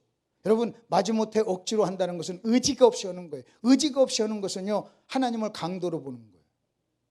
근데 여러분 내가 자원하는 마음으로 하는 것은요, 사랑해서 하는 거예요. 그 똑같은 헌금도 우리는 그래요. 자기가 드렸다고 그래. 근데 여러분요, 즐겁고 기쁘고 감사하고 사랑하는 마음, 자원하는 마음이 없이 드린 것은요, 드린 게 아니라 빼앗긴 거예요. 근데 재밌는 것은요, 여러분 어차피 똑같이 하는 건데 내 마음의 태도에 따라서 드릴 것일 수도 있고 빼앗긴 것일 수도 있다는 거예요. 그래서 하나님께서 뭐라고 하는지 아십니까? 우리가 자원하는 마음으로 안 드리면 하나님이 그래요. 내가 강도냐? 그래요. 강도. 그러니까 자원하는 마음이. 그래서 저와 여러분이 이 자원하는 마음이 얼마나 귀한지 몰라요. 얼마나. 자, 그러면 또 한번 보십시다. 자, 이렇게 하시고 이 손해라는 개념으로, 그래서 1번의 키워드는 제자와 사랑이에요. 여러분 2번의 키워드는 여러분 손해라는 단어를 딱 집어넣어 보세요. 사랑하면 손해보는 것. 어떻게? 자원해서 즐거운 마음으로. 만약 여러분 자원해서 즐거운 마음이 없으면 여러분은요, 피해의식이 있게 돼요. 그래서 내 마음속에 피해의식이 있다는 것은요, 여러분 자원하고 즐거운 마음이 사라졌다는 증거예요. 자, 그 다음에 여러분 자 보십시다. 3번으로 넘어가 보세요. 사랑은 자, 이어서 여러분 거기 누가복음에 있는 말씀 다시 한번 보십시다. 너희가 만일 너희를 사랑하는 자만을 사랑하면 칭찬받을 것이 무엇이냐? 죄인들도 사랑하는 자를 사랑한다. 너희가 만일 선대하는 자만을 선대하면 칭찬받을 것이 무엇이냐? 죄인들도 이렇게 하느니라. 받기를 바라고 꾸어주는 것은 칭찬받을 것이 무엇이냐? 죄인들도 이렇게 한다. 다시 말하면요, 이겁니다. 나를 사랑하는 사람을 사랑하는 것, 내가 뭔가를 받기를 바라고 꾸어주는 것은 사랑이 아니다예요. 근데 우리는요, 성경이 사랑이 아니다라고 한 것을 우리는 자꾸 사랑이라고 얘기해요. 그래서 우리가 착각하는 거예요. 그래서 우리는요, 자기가 사랑이 많다고 착각하는 거예요. 자, 다시 여러분 거기 잘 보십시오. 만일 너희를 선대하는 자를 선대하면 칭찬받을 것이 무엇이냐? 죄인도 그렇게 한다. 그건 사랑이 아니다. 내가 원하는 원수를 사랑하는 사랑이 아니라는 거예요. 그 연결된 얘기잖아요. 그 다음에 너희가 받기를 바라고 꾸어주는 것은 사랑이 아니다. 그건 죄인도 그렇게 한다. 그러면서 여러분 그 원수를 사랑하는 말하고 연결되는 거예요. 그러면 왜 여러분 왜 그것이 사랑이 아닌가를 한번 보십시다. 여기 A라고 하는 사람이 있어요. 여기 B라고 하는 사람이 있어요. A가 여러분 B라는 사람을 선대했어요. 잘해줬어요. 그랬더니 B가요 또 같이 잘해줬어요. 해줬어요. 이건 사랑이 아니라는 거예요. 왜 이게 사랑이 아닌 줄 아십니까? 아까 우리가 2번에서 사랑을 뭘로 정의했어요? 사랑? 다시 사랑? 손해. 근데 이것은요, 내가 받았어요. 그리고 주었어요. 손해본 게 있어요? 없어요? 없어요. 손해본 게 없어요. 그래서 미안하지만 사랑이 아니다. 그러면서 뭐라고 얘기하냐면, 너 이것 가지고 네가 사랑이라고 얘기하지 마. 내가 말하는 사랑은 이것이 아니야. 원수를 사랑하라. 그 말은 그게 아닌 거예요. 여러분, 원수는 내 것을 빼앗아간 사람이잖아. 나에게 손해를 끼친 사람이잖아. 그러니까 앞에서 원수를 사랑하라 해놓고 뭐라고 얘기하냐면, 자, 네가 너한테 선대한 사람을 네가 거기에 대한 반응으로 너도 잘해줬다면 그게 무슨 사랑이냐. 그 앞부분에 연결하면 이거예요. 그냥 내 편으로 얘기하면, 했나 왜 그게 무슨 사랑이야. 내가 앞부분에서 얘기했잖아. 사랑은 손해보는 거라고. 근데 이게 무슨 손해본 거냐. 손해 안 봤잖아. 그러니까 사랑이 아니야. 그러니까 이거 하면서 너 사랑한다고 착각하지 마. 내가 원수를 사랑하라는 말은 그런 얘기가 아니야 하고 지금 이야기를 하는 거예요. 지금 이해가 되시죠? 근데 많은 사람들은 여기에 넘어가요. 여기에 속아요. 그 다음에 또 뭐라고 하냐면 이렇게 얘기합니다. 예, 이번은 아까는 저 사람이 나한테 잘해줬어. 그래서 내가 잘해준 거예요. 이걸 뭐라고 하는지 아십니까? 이걸 거래라고 그래요. 거래. 그래서 여러분 3번의 키워드 그 안에 집어듭니다. 사랑은 거래가 아닙니다. 사랑은 거래가 아닙니다. 여러분, 거래는요, 거래라는 것은 장사꾼들이 쓰는 용어예요. 그리고 모든 장사꾼의 목표는요, 이익을 보는 거예요. 맞지 않나요? 거짓말이에요. 장사꾼의 거짓말이 뭐예요? 뭘 보며 판다? 그렇잖아요. 우리 손해보면 판다. 거짓말이잖아요. 여러분, 손해보는 하는 사람이 무슨 장사꾼이에요? 장사의 목표는요, 이익을 남기는 거잖아요. 그러니까 이건 거래라고 그래요. 그러니까 여러분, 지금 하나님이 얘기하는 얘기를 해요. 야, 거래하면서 왜 그것을 왜 사랑이라고 하냐. 내가 말하는 사랑은 그게 아니야. 손해보는 거야. 그러니까 네가 손해본 게 없잖아. 그러니까 사랑이 아니야.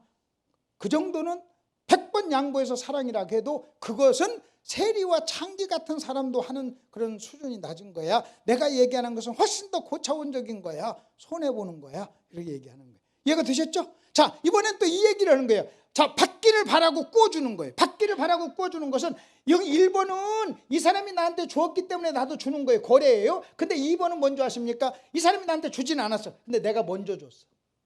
나중에 받을 거 생각하면서. 이걸 뭐라고 하는지 아세요? 여러분, 우리가 1번 많이 했잖아요. 2번도 많이 해요. 뭐냐면요, 지금 저 사람이 나한테 주지는 않았어. 근데 나중에 엄청나게 받을 걸 생각하면서 베팅을 하는 거예요. 주는 거예요. 그걸 뭐라고 하는지 아십니까? 뇌물이라 그래. 뭐라고요? 뇌물. 됐죠? 여러분 잘 보세요. 자, 나를 사랑하는 사람을 사랑하는 건 뭐라고요? 선대한 사람을 사랑하는 건 거래. 아직 받지는 않았지만 나중에 받을 것을 생각하면서 다 계산하고 받을 걸 생각하면서 미리 준 거예요. 뭐예요? 뇌물. 그건 뭐가 아니다? 사랑이 아니다. 사랑이 아니다. 우리는요 너무나 영악스럽고 이기적이라 저와 여러분은요 거래와 뇌물 이것을 잘해요. 그래서 세상의 인간관계는요 세상에 성공하는 것은 이 두 가지를 잘하는 사람을 성공했다고 그래요. 저런 걸 처세라고 그래요. 믿음이 아니고 처세예요. 세상에서 여러분, 그래서 우리가 이렇게 계속 하잖아요. 여러분 이렇게 계속하면, 저와 여러분이 이렇게 살면 저와 여러분이 어떤 사람이 되는 줄 아십니까? 장사꾼 같은 사람이 되는 거예요. 저렇게 이렇게 계속 살잖아요. 그럼 어떤 사람이 절대로 손해보지 않는 사람이 되는 거예요. 절대로 손해보지 않는 사람, 이기적인 사람이 되는 거예요. 그래서 여러분요, 요런 이 두 가지 법칙에 근거해서 여러분 계속 신앙생활 하잖아요. 그러면요 아주 고급 영적 장사꾼인 거예요. 어떤 사람은요 막 유치하게 막 아주 그냥 그 시장 바닥에 막 장사꾼 같은 그런 사람도 있고, 막 그냥 뭐 하는 사람도 있지만요 아주 점잖고 고급. 근데 내가 이렇게 보니까요 전 믿음이 아니에요. 처세지. 그 우리는 태어나자마자 우리는요 거래하고 여러분 뇌물을 주는 일에 우리 육신은요 습관이 돼 있고 학습이 돼 있고 유명해. 아이고 노래 한 번 해. 그러면 할아버지가 과자 아이스크림 사줄게. 오, 그래. 노래하면 아이스크림 주지. 그래서 어려서부터 거래하는 법을 가르쳐요. 습득해요. 그리고요 우리 그러잖아요. 내가 이렇게 하고 내가 웃으면 여러분 웃음을 판다고 그러잖아요. 이런 것은요 안 가르쳐줘도요 우리는 본능적으로 너무나 잘해요. 그냥 가만히 놔둬도요 우리는요 생존하고 살아남으려고 하니까 거래하고 뇌물을 하면서 하는 거예요. 들켰느냐 안 들켰느냐 무슨 뭐냐 그런 차이가 있지, 결국은 이 밑바닥 우리 저와 여러분의 죄성 속에 이게 있는 거예요. 이해가 되셨습니까? 그러면서 성경 뭐라고요? 그건 사랑이 아니다. 사랑이. 그래서 여러분 요 개념을 이해하려면 사랑을 손해라는 개념으로 이해를 해야만 요게 이해가 되는 거예요. 그래서 내가 앞부분에 손해라는 단어를 여러분에게 각인을 시킨 거예요. 왜 여러분 그냥 손해라는 개념을 생각하지 않으면요 여러분 이것만 해도 여러분 이것을 윤리라고 그래요. 처세라고 하고. 여러분 이것만 잘해도 괜찮은 사람이에요 세상에서는요. 근데 하나님은요 그것보다 훨씬 더 고차원적인 걸 요구하는 거예요. 아멘. 훨씬 더 고차원적인 걸 요구하는. 요 정도로 얘기하는 거 아니에요. 이 정도 수준은. 솔직히 요 정도만 해도요 여러분 윤리적으로 문제 없는 사람이에요. 윤리적인 사람이에요. 근데 하나님은요 영적인 사람을 요구하는 거예요. 영적인 사람. 그럼 왜 그러면 사랑은 그럼 뭐냐? 사랑은 손해, 그 다음에 거래, 뇌물. 그러면 여러분 이 거래의 해결책, 뇌물의 해결책이 뭔지 아십니까? 거기 해결책이 나옵니다. 그 다음에 해결책을 그 다음에 한번 보시죠. 여러분 그 다음에 얼른 한번 보시죠. 누가복음 6장 35, 36절. 자 35절에 해결책이 나옵니다. 오직 너희는 원수를 사랑하고 선대하며, 이렇게. 이것이 뭐냐면요 원수를 사랑하고 선대하며, 여기까지를 끊어보세요. 이것은요 거래에 대한 해결책이에요. 원수를 사랑하고 선대하라, 그 말은 손해보고 손해보라는 거예요. 이 말을 다른 말로 얘기하면 오직, 자 너희는 여러분 너를 사랑하는 사람만 사랑하지 말고 원수를 사랑하라 하는 이 말은요 거래하지 말고 손해보라 이 말이에요. 그렇게 거래하는 것은 사랑이 아니야. 사랑이 그건 아주 차원이 낮은 거야. 그러니까 하나님께서 원수를 사랑하라 하는 거예요. 그래서 원수를 사랑하는 거, 손해보고 손해보는 것이 거래를 이기는 거예요. 거래의 정신을 이기는 거예요. 그 다음에 또 보십시오. 그 다음에 뇌물을 이기는 비결이 뭐예요? 뇌물을 이기는 비결이 그 다음 나와요. 아무것도 바라지 말고 그냥 주라는 거예요. 아무것도 바라지 말고. 여러분 뇌물은요 바라고 주니까 뇌물이는 거예요. 그걸 주고 뭔가 더 많은 걸 얻으려고 하니까 뇌물인 거예요. 근데 바라지 않고 주면 손해보는 거잖아요. 뇌물이 아니에요. 그래서 여러분 잘 보세요. 거래를 이기는 비결은 뭔지 아십니까? 손해보는 거. 왜? 거래의 목적은 이익을 보는 거니까. 여러분 뇌물을 이기는 비결은 뭡니까? 바라지 않고 주는 거. 근데 우리는 뭔지 아십니까? 우리는요 여러분 이 거래하고 뇌물을 주기 때문에 여러분 내가 원하는 것을 내가 여기서 좀만 손해보면요 자꾸 피해의식이 생기는 거예요.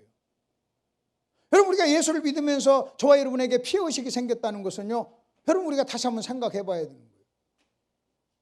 성경은요 여러분 손해보라 그 말은 상처받으라 그 말이에요.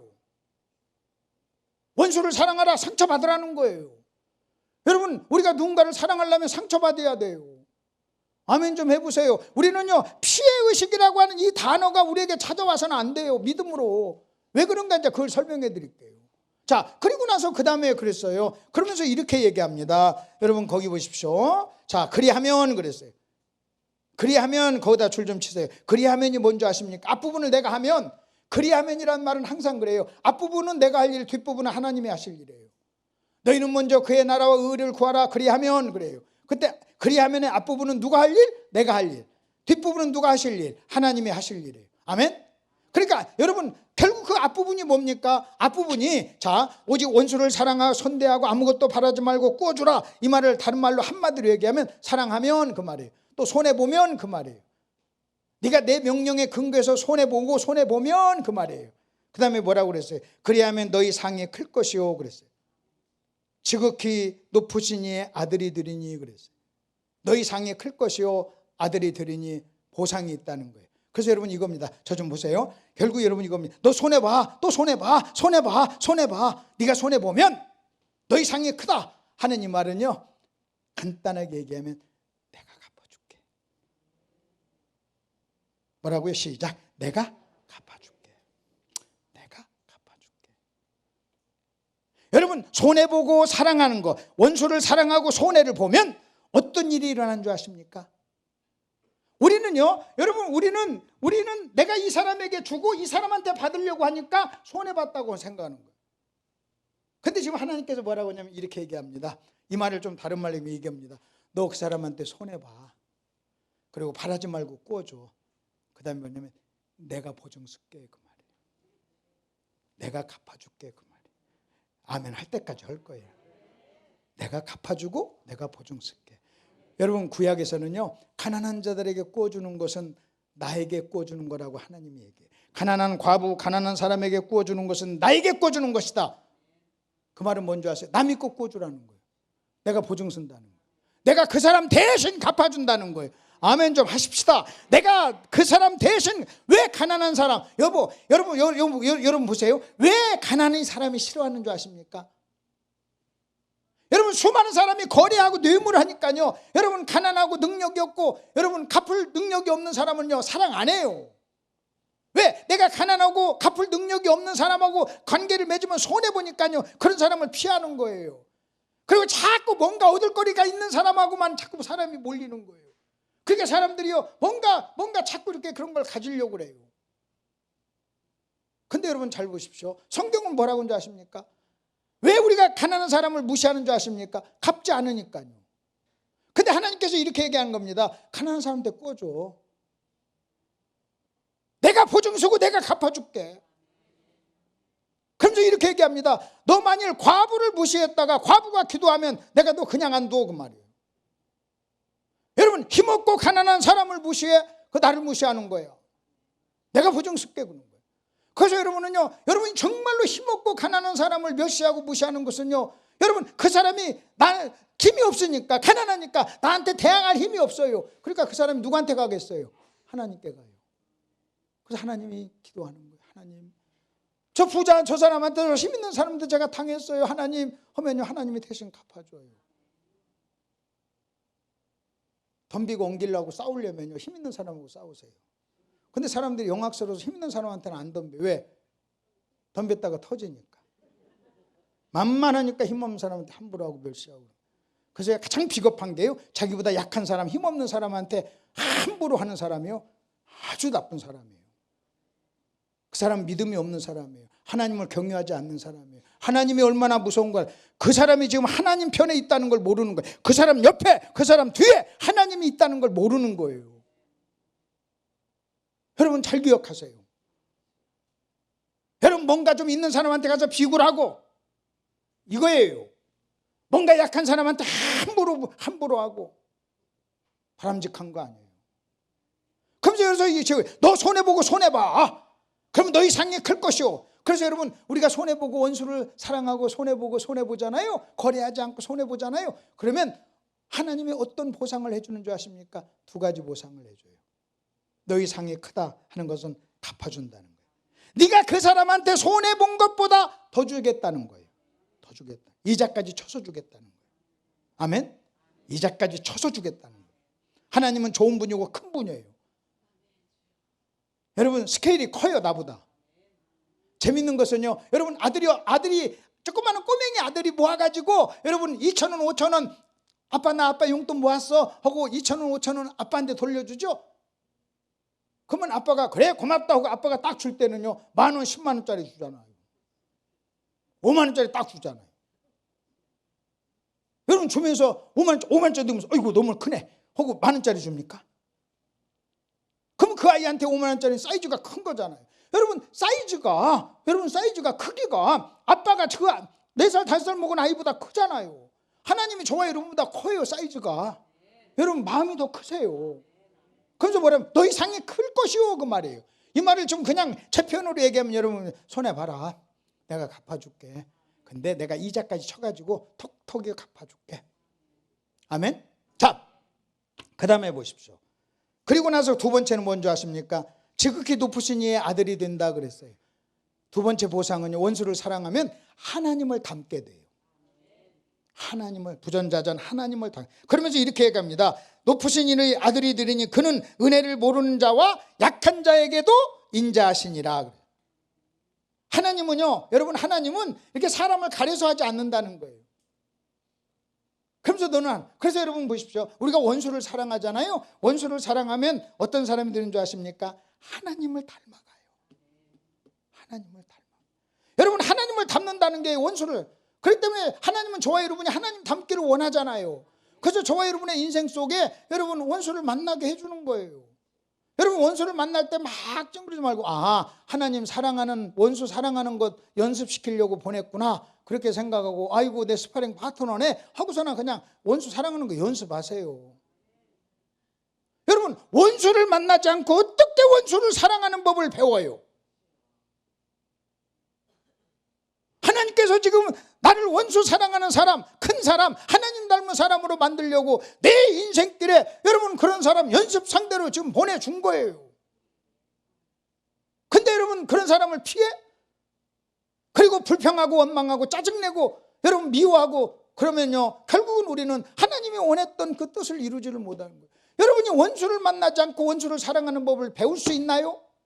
그러니까 여러분 일부러 나는 내가 당신의 원수 노릇을 해주지 그런 얘기는 그렇게 얘기하는 사람이 있으면 그렇게 얘기하세요. 네가 안 해도 만난다 그렇게 얘기하세요. 여러분이 원하든 원하지 않든 여러분이 어떤 사람이든 여러분이 나쁘고 뭐해서의 원수를 만나는 게 아니에요. 여러분이 원하든 원하지 않든 여러분은요 여러분의 인생길에 원수들을 만날 거예요. 여러분 원수 안 만난 사람 있나요? 여러분에게 손해를 우리는 서로 죄성이 있어서요 서로에게 상대방에게 여러분 손해를 끼쳐요. 내가 지금 이렇게 설교하는데 아멘 않는 것도 저에게 손해를 끼치는 거예요. 안쓰러워서라도 아멘 하겠네. 거래라도 아멘 하겠네. 저렇게 목이 터져라고 하는데 아멘 하는데 뭐가 그리 대단하다고. 근데 나는요 원수를 사랑하라고 가르치니까 여러분을 미워할 수 없잖아요. 아멘 않는 여러분을 사랑하는 것이 지금 나도 원수를 사랑하는 연습이란 말이에요. 근데 여러분 어떤 사람은요 연습 상대로 주는 원수를요 진짜 원수로 여기고 싸워가지고 상처를 받고 한이 맺혀가지고 싸납고 독한 사람이 된단 말이에요. 이건 우리가 잘못한 거란 말이에요. 그냥 만나면요 아이고 하나님이 나를 주님 닮은 사람 만들려고 그랬구나 하고 연습을 하세요. 연습을. 자, 그럼 그 다음에 또 한번 보십시오. 그러면서 여러분 거기 그 히브리서 11장 6절 보세요. 믿음이 없이는 하나님을 기쁘시게 하지 못하나니. 여러분 믿음이라는 게 뭔지 아십니까? 믿음이 없이는 기쁘시게 못하나니 하면서 믿음을 설명해요. 하나님을 기쁘시게 하는 믿음이 뭔가를 설명하는데 하나님께 나아가는 자는 반드시 계신 것과 자기를 찾는 자들에게 상 주는 것을 믿어야 된다. 그래서 하나님은 갚아줘. 그래서 여러분 그렇게 하나님이 갚아주는 것을 하나님의 공의라고 그래요. 공의. 하나님의 공의. 그래서 우리는요 하나님의 공의를 믿는 거예요. 나를 손해나게 하지 않고 갚아주신 하나님. 거기 데살로니가전서를 한번 보십시오. 여러분 데살로니가후서 1장. 너희로 환난받게 하는 자들에게는 환난으로 갚으시고 그 다음에 환난받는 너희에게는 우리와 함께 안식으로 갚으시는 것이 하나님의 뭐라고 그랬어요? 공의예요. 공의. 갚으시는 거. 그래서 여러분 믿음이 좋다 그 말은 뭔지 아십니까? 하나님 갚아줘 이 말이에요. 하나님은 지금까지 갚아주셨고 지금도 갚아주시고 계시고 앞으로도 갚아주실 거야. 천국에서도 갚아주실 거야. 여러분 이것이 믿음이에요. 이 확신을 갖는 게 믿음이에요. 그러니까 만약 여러분의 마음속에 저와 여러분의 마음속에 여러분 손해를 보고 피해의식이 있다는 것은요 갚아주신 하나님을 안 믿는 거예요. 갚아주신 하나님을 안 믿고 지금도 갚아주신 하나님을 안 믿고 앞으로 갚아주실 하나님을 안 믿는 거예요. 믿음이 없는 거예요. 여러분 성경이 뭐라고 하냐? 원수 사랑해. 거래하지 마. 뇌물하지 마. 너 손해봐. 내가 갚아줄게. 내가 보증서 줄게. 나 믿어 이 말이에요. 나 믿어. 나 믿고 손해봐 이 말이에요. 나 믿고 손해봐. 근데 여러분 그 믿음이 없으니까요 손해보면 피해의식이 생겨요. 여러분 이 믿음이 있는 사람은 피해의식이 없어요. 그 사람이 아이고 내가 못 갚아서 미안해요. 괜찮아요. 하나님이 갚아줄 거예요. 괜찮아요. 당신이 갚으면 10,000원이지만 하나님이 갚으면 10,000,000원이야. 내가 왜 당신한테 받아? 하나님한테 받지. 괜찮아. 신경 쓰지 마. 이거예요. 지금 이해가 되셨어요? 믿음이 뭐예요? 믿음은 뭐라고요? 하나님 말씀에 순종하여 손해본 것을 뭐 해주시는? 갚아주시는 것을 믿는 것. 하나님의 공의를 믿는 것. 하나님의 공의를 믿는 것. 하나님이요 당신 스스로가 이렇게 좀 말을 해서 보증을 선 거예요. 여러분 우리가 사람 사이에서 보증을 서면요 그 보증 톡톡히 우리가 하잖아요. 하나님이 당신이 보증 선 걸 안 지켜요? 그럴 리가 없죠. 안 지키면 하나님이 아닌데. 그래서 여러분 앞부분서부터 원수를 사랑하라 거래하지 말라 그 말만 들으면 좀 이상하지만요 지금 그렇게 말하시는 분이 뭐냐면 자신 있게는 내가 갚아줄게 내가 갚아줄게 내가 갚아줄게 나 믿어 나 믿어 나 믿어 요 얘기. 자 그리고 이제는 결론을 내려봅시다. 자 지금 1번에서 키워드가 뭐라고 했어요? 사랑과 제자. 자 2번에서 키워드는 뭐라고요? 사랑은 손해. 그렇죠? 손해. 그 다음에 3번에서 뭐라고 그랬어요? 3번은 사랑은 거래가 아닙니다. 여러분 그래서 여러분 왜 우리는 손해보느냐? 하나님이 뭐 해주시니까? 갚아주니까. 그래서 우리는요 여러분 내가 피해의식이 있다는 것은요 하나님이 갚아준다는 믿음이 없을 때 찾아오는 거예요. 그럼 여러분 중에 아유 하나님이 안 갚아줬어요 그러면요 제가 여러분에게 말씀 좀 기다려보세요. 더 주시려고 지금. 여러분 적금 들어놓고 기간이 길으면 이자가 많잖아요. 그래서 믿음은 기다리는 거예요. 약속을 기다리는 거라고 했죠. 우리 공부했잖아요. 약속은 기다리고 명령은 순종하고. 원수를 사랑하라 이것은 약속이에요. 너 원수를 사랑하면 내가 갚아주고 너 나 닮는다 하는 그 약속을 우리는 믿고 기다리는 거예요. 그래서 여러분요 여러분 예수 믿는 사람 참 재밌어요. 예수를 믿는 사람과 믿지 않는 사람의 차이가 있어요. 믿지 않는 사람은요 마귀한테 사기당한 거예요. 그래서 점점 시간이 흘러갈수록 자기가 사기당하고 망하는 것이 되는 거예요. 전부 다 망해지는 거예요. 근데 여러분 예수 믿는 사람은요 여러분 점점 하나님이 갚아주는 것을 보기 때문에 경험하기 때문에 잘 되는 거예요. 잘 되는 거예요. 끝이 좋은 거예요. 자, 그 다음에 이제 마지막 결론입니다. 자, 결론입니다. 사랑은 뭐냐? 이 부분은 또 우리가 한번 공부를 하셔야 돼요. 조금만 더 얘기할게요. 사랑은 뭐냐? 여러분, 요 사랑이 뭔가 요 부분을 여러분 정확하게 이해를 해야 또 사랑을 이해하는 겁니다. 자, 야고보서에 있는 말씀을 거기 한번 보십시오. 자, 우선 그 가로넣기를 공부하고 여러분 집어넣어 봅시다. 자, 9절 보세요. 자, 너희가 만일 성경에 기록된 대로 내 이웃 사랑하기를 내 몸과 같이 하라 하신 최고의 법을 지키면 잘하거니와. 자, 잘 보세요. 이웃 사랑하는 것을 성경은 뭐라고 그래요? 최고의 법이라고 그래요. 뭐라고요? 최고의 법. 시작. 최고의 법. 여러분 우리가 어떤 대학을 저 대학이 세계에서 최고의 대학이다 여러분 그렇게 하듯이 성경에서 최고의 법이 뭐냐? 이웃 사랑하는 것, 사랑하는 것, 이걸 최고라는 거예요. 자, 그럼 다시 거기 보십시다. 너희가 만일 성경에 기록된 대로 이웃 사랑하기를 네 몸같이 하라 하신 최고의 법, 최고의 법. 그러면 여러분은요, 다른 사람을 사랑하면 그 사람은 최고의 사람이에요. 우리는 그럴 수 있잖아요. 이 사람은 설교를 최고로 잘해, 목회를 최고로 잘해, 사업을 최고로 잘해, 자, 공부를 최고로 잘해, 축구를 최고로 잘해. 좋아요. 근데 성경은요, 영적으로 최고의 사람이야. 누구한테 이런 얘기 하는 줄 아십니까? 이웃을 사랑하는 사람. 그래서 이웃 사랑하는 것을 최고의 법이라고 그래요. 최고의 법. 만약 내가 이웃을 사랑하면 최고의 법을 지킨 거예요. 최고의 법을 통과한 거예요. 내가 최고의 사람이 되는 거예요. 근데 만일 사랑에 실패하면요, 여러분 내가 최고의 사람이 못 되는 거예요. 자, 그러면 그 다음에 또 한번 보십시다. 성경에 기록된 대로 이웃 사랑하면 최고의 법을 지켜서 잘하는 것이거니와. 그래. 잘한다 그래.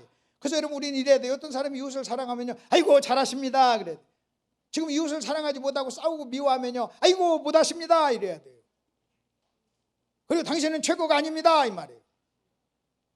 여러분 사랑하지 않으면 여러분 이래야 돼요. 당신은 삼류입니다 그래요. 모든 세계에 인류와 삼류가 있어요. 어떤 세계든. 근데 기독교에서 어떤 사람이 최고냐? 여러분 다른 사람을 사랑하는 사람이 최고라는 거예요. 자, 그리고 그 다음 말씀을 한번 보시죠. 9절을 보세요. 9절. 만일 너희가 사람을 차별하여 대하면 죄를 짓는 것이거니와 율법이 너희를 범법자로 정죄하리라. 여러분 8절과 9절을 잘 보세요. 8절과 9절은 반대예요. 반대. 8절이 긍정문, 9절이 부정문이에요. 8절을 뭐라고 하는지 아십니까? 너희가 사랑하면 그 말이에요. 최고다. 그러면 원래 문법적으로 하려면 이래야 돼요. 8절과 9절이 반대니까 너희가 다른 이웃을 사랑하면 최고의 법을 지키거니와, 그 다음에 9절을 그대로 쉽게 얘기하면요 이래야 돼요. 이웃을 사랑하지 않으면 그 말이에요. 이웃을 사랑하지 않으면 뭐라는 거예요?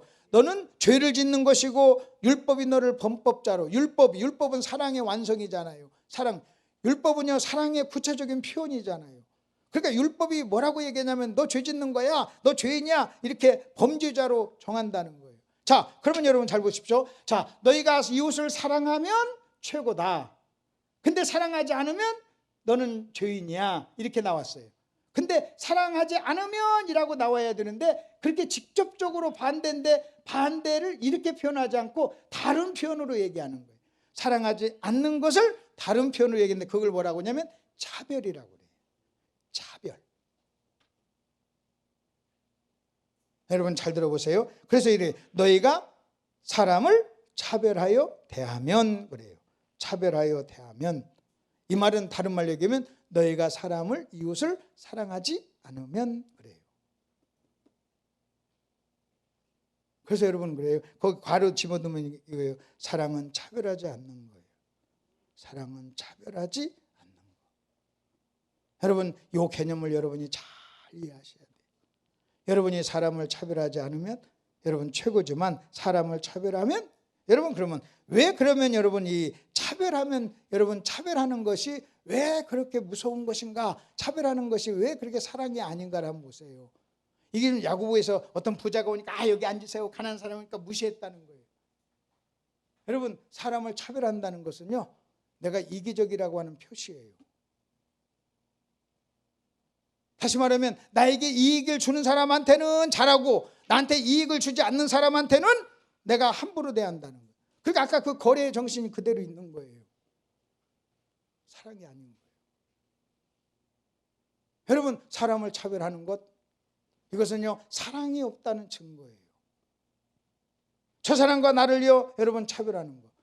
여러분 이 차별하는 것이 얼마나 여러분 큰 죄고 본인도 얼마나 고통스러운가 여러분 아십니까? 여러분 만일 어떤 사람이 교만해. 그것도요 다른 사람과 자기를 차별했기 때문에 생긴 거예요. 여러분 어떤 사람이 열등의식이 있어. 그것도요 그 사람과 나를 차별했기 때문에 그런 거예요. 그래서 여러분 차별하지 않고 진짜 사랑하잖아요. 그러면요 교만할 이유도 없고 열등의식 가질 이유도 없어요. 여러분 열등의식도 아주 나쁜 거예요. 여러분 열등의식 때문에 본인이 얼마나 힘들어요. 열등의식도 내가요, 여러분 나를 다른 사람과 차별하는 거예요. 근데 여러분 내가 차별하지 않잖아요. 그럼 여러분 잘 보세요. 부자를 만났어. 근데 그 사람보다 나를 내가 차별하지 않아. 가난한 사람 만났어. 내가 차별하지 않아. 그럼 얼마나 자유합니까? 이 사람은 돈으로부터 자유한 사람이에요. 부자 만나도 내가 똑같이 대하고, 하는 사람 만나도 똑같이 대하고, 대통령을 만나도 똑같이 대하고, 저 아무런 권력이 없는 사람 만나도 똑같이. 그러면요, 여러분 나는요, 권력으로부터, 돈으로부터, 외적인 어떤 조건으로부터 여러분 내가 자유로운 사람이에요. 자유로운 사람. 여러분 그 자유. 여러분 그런 사람은요, 교만하지도 않지만 열등의식 가질 이유도 없어요.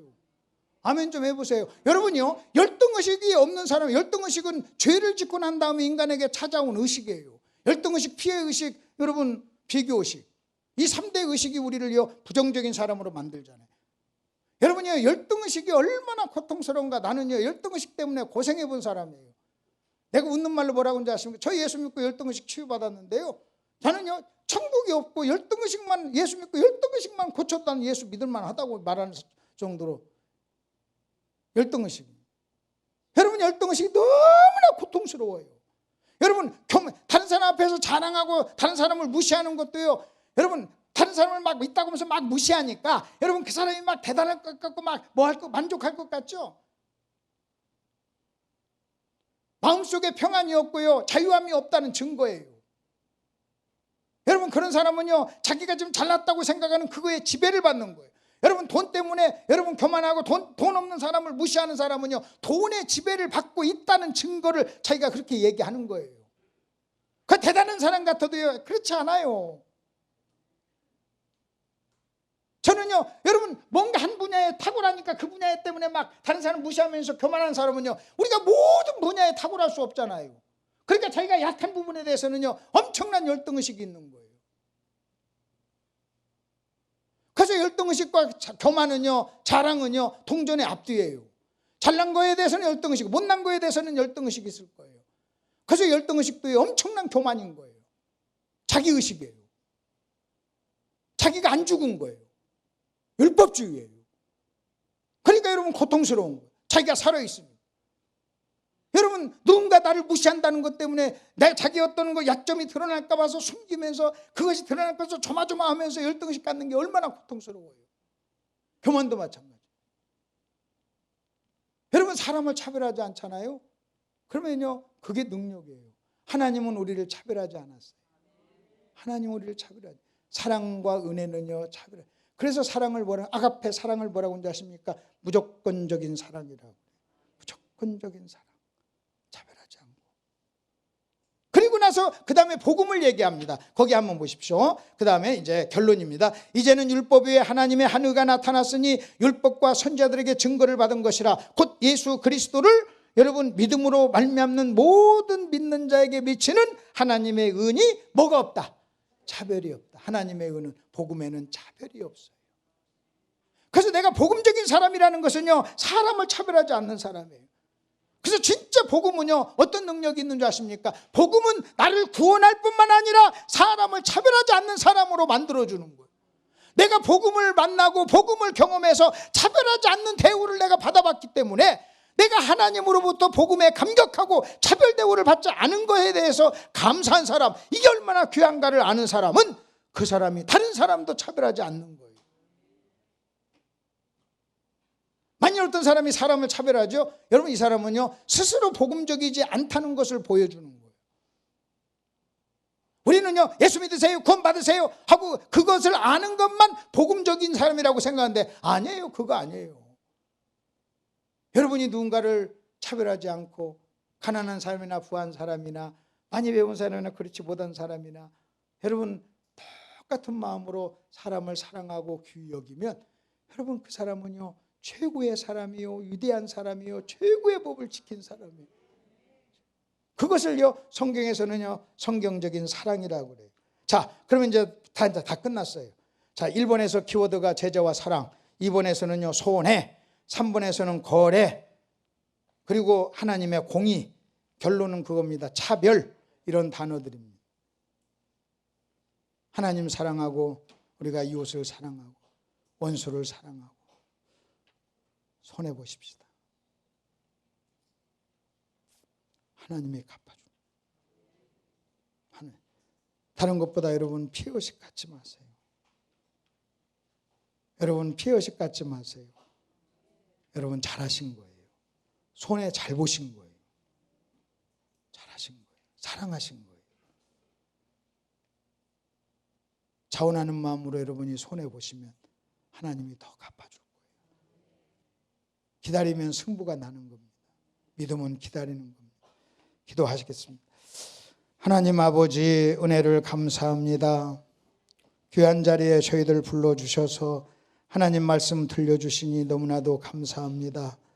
손해보았다고 피의식 가지며 분노하지 않도록 주님 도와주시고, 아버지 하나님, 내가 사랑했다고 고백하게 도와주시며, 거래와 뇌물 처세워 살지 않도록 저희들 인도해 주시고, 믿음으로 사는 저희들 되게 도와주옵소서.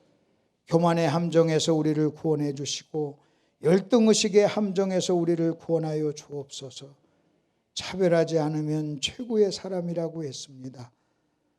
부자 앞에 위축되지 않게 해주시고, 가난한 사람 앞에 교만하지 않도록 도와주시고, 잘난 사람 앞에 당당하고 부족한 사람을 겸손하게 대하는 무시무시한 복음의 사람, 차별하지 않는 사람, 사람을 사랑하는 사람, 거래하지 않는 사람, 믿음으로 하나님의 갚아주시는 하나님의 공의를 믿고 사람을 사랑하고 하나님을 사랑하는 저희들로 인도해 주옵소서.